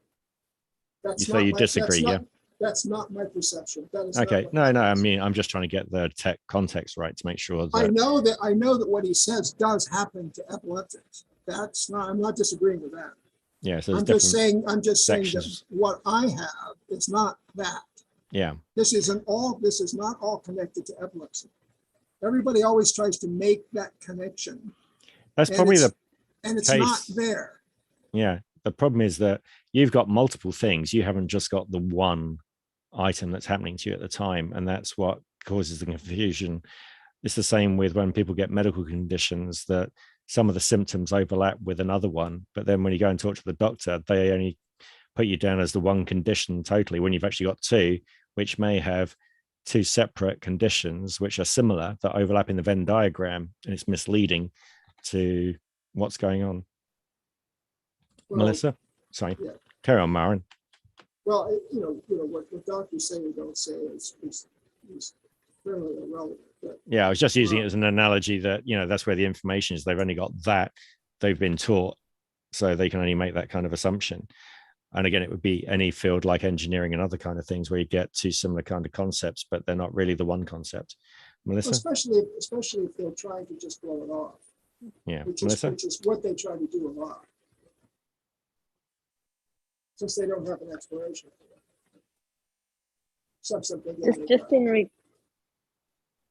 Sorry, Myron. Just in regards to being able to experience or have an idea of the future before it actually happens. I believe that we all have psychic medium abilities. It's just being able to tap into them. And for me, I've always been very interested in spirituality from very young. I had experiences from when I was a young child. My future visions would happen in dreams. And then as I got older, the more I was meditating, the more I was experiencing these psychic events where I'd have a feeling, a really strong sensation that something would happen, and then it would happen. As life went on, for me, what my understanding is that the future, we're going to be shown our most probable path because we also have free will. So there are things that are written that cannot be changed. And then there are things where we have free will, where we can decide, I don't have to do this, like Karen said to you, and I can go this way or I can go that way. But yeah, that's my understanding and my experiences of the future and having, an idea of what's going to come as well. But yeah, so that's I believe the more we meditate, the stronger those abilities will become for every single individual, because that's our true divine essence of who we really are. We all have the capabilities to become psychics or mediums. It's just, and for me, it was meditation that helped make that a lot stronger for my connection. Well, I totally agree that free will has a lot to do with it. Like when Caroline asks me, she'll say, we're going to do this. I want you to do this, whatever it is. And I don't do it. And she already tells me the consequences, but I still don't do it because of my ego. I just don't do it. So so I have a free will to not do it. I could have not gone to the DMV that day, for instance. I could have not joined the Army like I did when she told me to join the Army. And there's a lot of things I could have done that where free will comes right into it. I can always say, no, I'm not going to do that. I'm not going to do that. And she never judges me or gives me any flack about it, and when it's all over and I'm coming to her and saying, oh, I really screwed that up. I should have listened to you. And all I did is, don't worry about it. We have things to do today. Let's go on with that work. That's all I ever do. No judgment of any kind ever, no matter how arrogant I am with my rejection of her information. She never judges any of it. I think that's a good thing in the way that it goes on. Just another public service announcement. In 15 minutes, we'll be closing this room. Shadow Fox?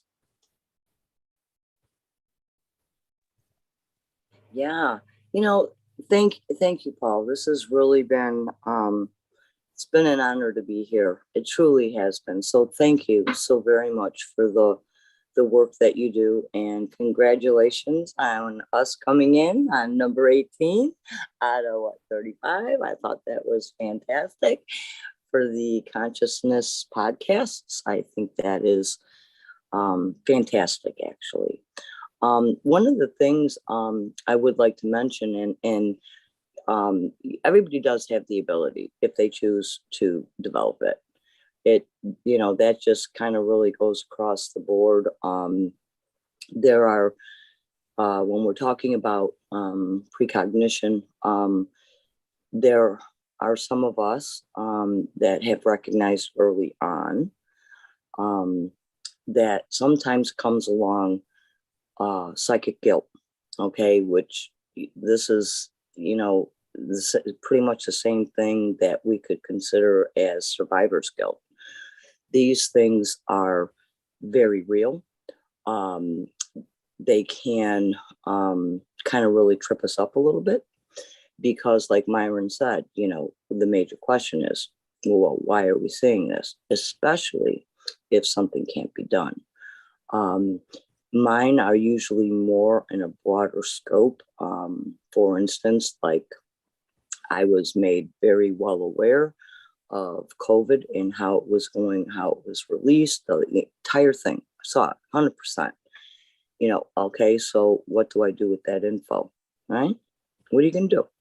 So when we take a look at these things, and it just comes down to recognizing that aspect of trust, the confidence, all of these are the mechanisms for our own development.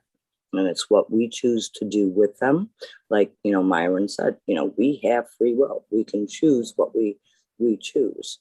But it is something to be said that those of us at times will step into that, nasty little bucket of survivor's guilt or psychic guilt. So I just had to make a mention of that because,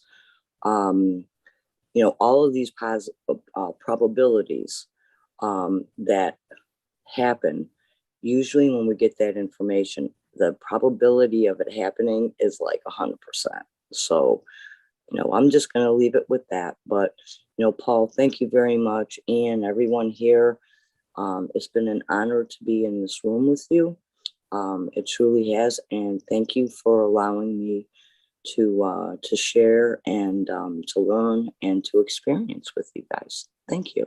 Well, thank you very much for everything, because you are part of the community and bringing the information like everybody else. And that really does help us learn so much. And I think with everyone talking and us being out there as a podcast and on YouTube, it's helping other people just to kind of either question or bring something to us new. And I think there's so much more that's out there that they can bring to us on this information for us to understand in a larger community. And again, Ian, you've been saying the same thing when we discussed it at the weekend. Oh, yeah, totally. Yeah, it is what it is, but it's really good, isn't it? I don't know how it seems. Well, I don't know. It's one of those things, isn't it? I suppose you're doing a lot of things correctly, but at the same time, I presume that this is a very good path to be on because everything is working out just as it should. So yeah, it's a little bit of everything going towards it, but yeah, it is very special, unique, I would suggest. Definitely, we're in the right place, and all the right people seem to be falling in at the right time to provide that information, which is great. And as Pete says, he's finding the same thing. And Miro is obviously learning all the way down and says, I'm going to get this wrong. Zoroastrian, is that how you pronounce it? Yes. Zoroastrian, yeah. And again, we really must do something about that and have it brought up to help me out and understand it better, the whole kind of timeline for the Zoroastrian faith and knowledge, because I'm very... It's very incredible. I mean, it's 1800 BC you're talking about. Yeah, because we need a kind of primer on it, really, and then we can dive deep into it. There's been so many areas that have been opening up for us to discuss. And again, Melissa's been there thinking about it. No, Melissa's not going to talk to me now. She's probably tying her shoelaces. No, sorry. No. I went into another room and then I heard you call my name, so I had to quickly come back to my phone because I got headphones. You mean on, in your house, don't you? around. Not you're just wandering around into another room on another chat. Oh no, in my house. Yeah, that's good, because otherwise it sounds very bad to people question? that you just wander off. My statement to you was that you're finding that there's more information coming to you now at the right time rather than you having to go and dig for it. Yeah. So in regards to my own experiences, is that what you're saying? Like when I'm sitting down meditating, like sometimes things will come to me where I just know things and I can't explain how I know them. I just know them. And I believe it's from meditation. When I'm meditating a lot, the information's coming to me. And if I relay that back to someone, then they'll say, oh my God, how did you know that? Like if I'll be talking to a friend of mine, I never knew she had a brother who was 28. And this was a very early beginning of our friendship. And her and I were just talking. And then all of a sudden I felt the need to stop and talk about her brother because of the sensation that came over me. And I said to her, you have a brother? And she said, yeah, how did you know? I was like, I don't know, he's 28. And she said, yeah. And I said, okay, there's something going on with him. And she said, yeah, he's going through court. He's going through all these legal battles and things like that, because apparently he's not a great person. He's not a good guy. He gets into a lot of trouble. But for some reason, but then that's all the information that they gave me or that I received. And for some reason I was like, well, then don't just leave me with that. If you want me to pass on some information to her, give me more. But that's all the information that came to me. And then obviously she had questions that I couldn't answer.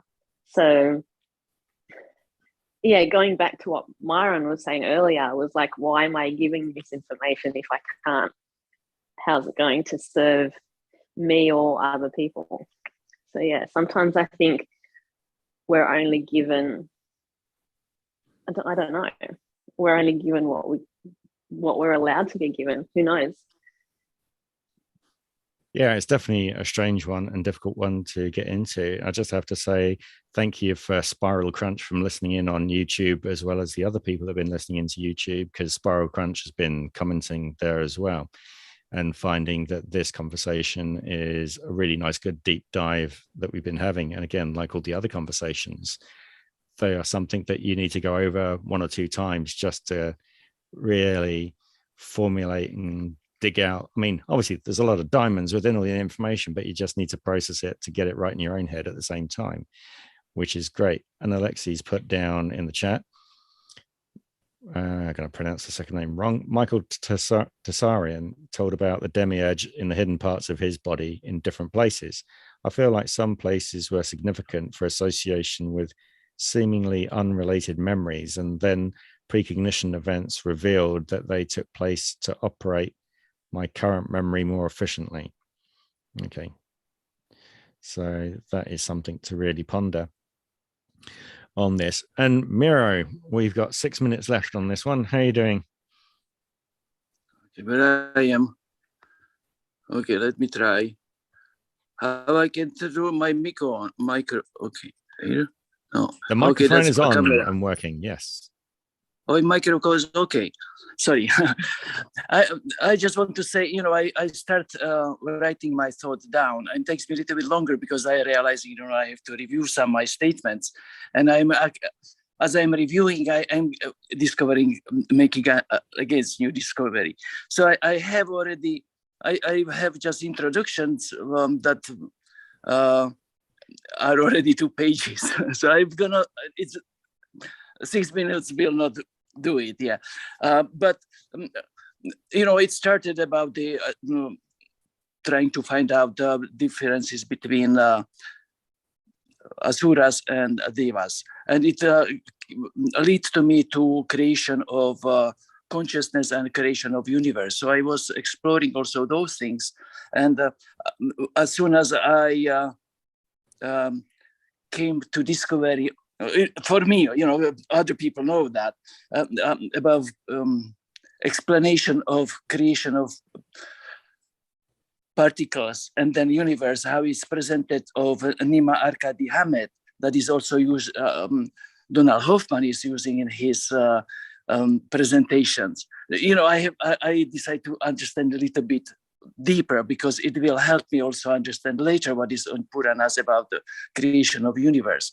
But I have kind of about consciousness, I have kind of ideas, I'm not sure it's right, but I got some ideas that I will present when I will be ready.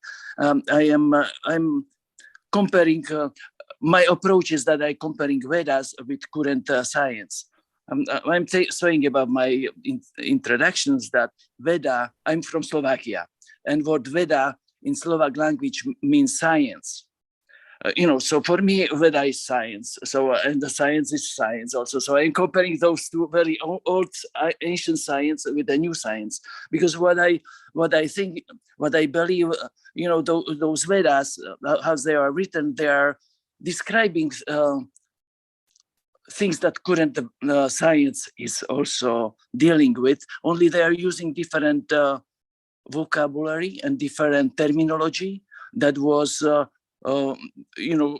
intended to, how to say what I'm saying, that will be understood over ages, over thousands of years. And when we achieve that level of knowledge, we should be able to understand them. So I will try to explain in my thought that I'm trying to write down. I am also basing my thought on conscious agents theory represented by Donald Hoffman, but I will explain a little bit, that concept if you want, how those conscious agents are created, how they are projected in the universe during creation, and definitely going to get you to discuss that at some point, so we can have almost like half-hour sections from yourself, and then we can go deeper dive into it, so we can put it all together, because you always have superb stuff, but unfortunately some of our timing zone with Canada and yourself is always a bit of a complex thing. I know, but this one, what I'm discovering, it is also, it will help to understand also that fight between the Devas, Asuras, and why the Zoroastrians took Asuras. I can explain it very quickly, maybe not even within 6 minutes, but it will be very well, brief. you've only got two now, so you're never going to make it. Sorry to tell you. So, yeah, I will not do that now. I just saying, a little bit what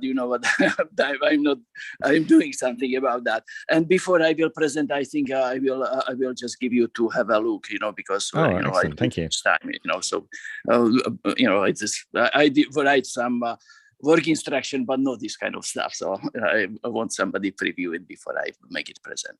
No, so that everything from me for now. Great content from everyone. Thank you very much for bringing all that to our attention, which is great. Now, wow, we could do this, Ian. We could get out before the hour hits.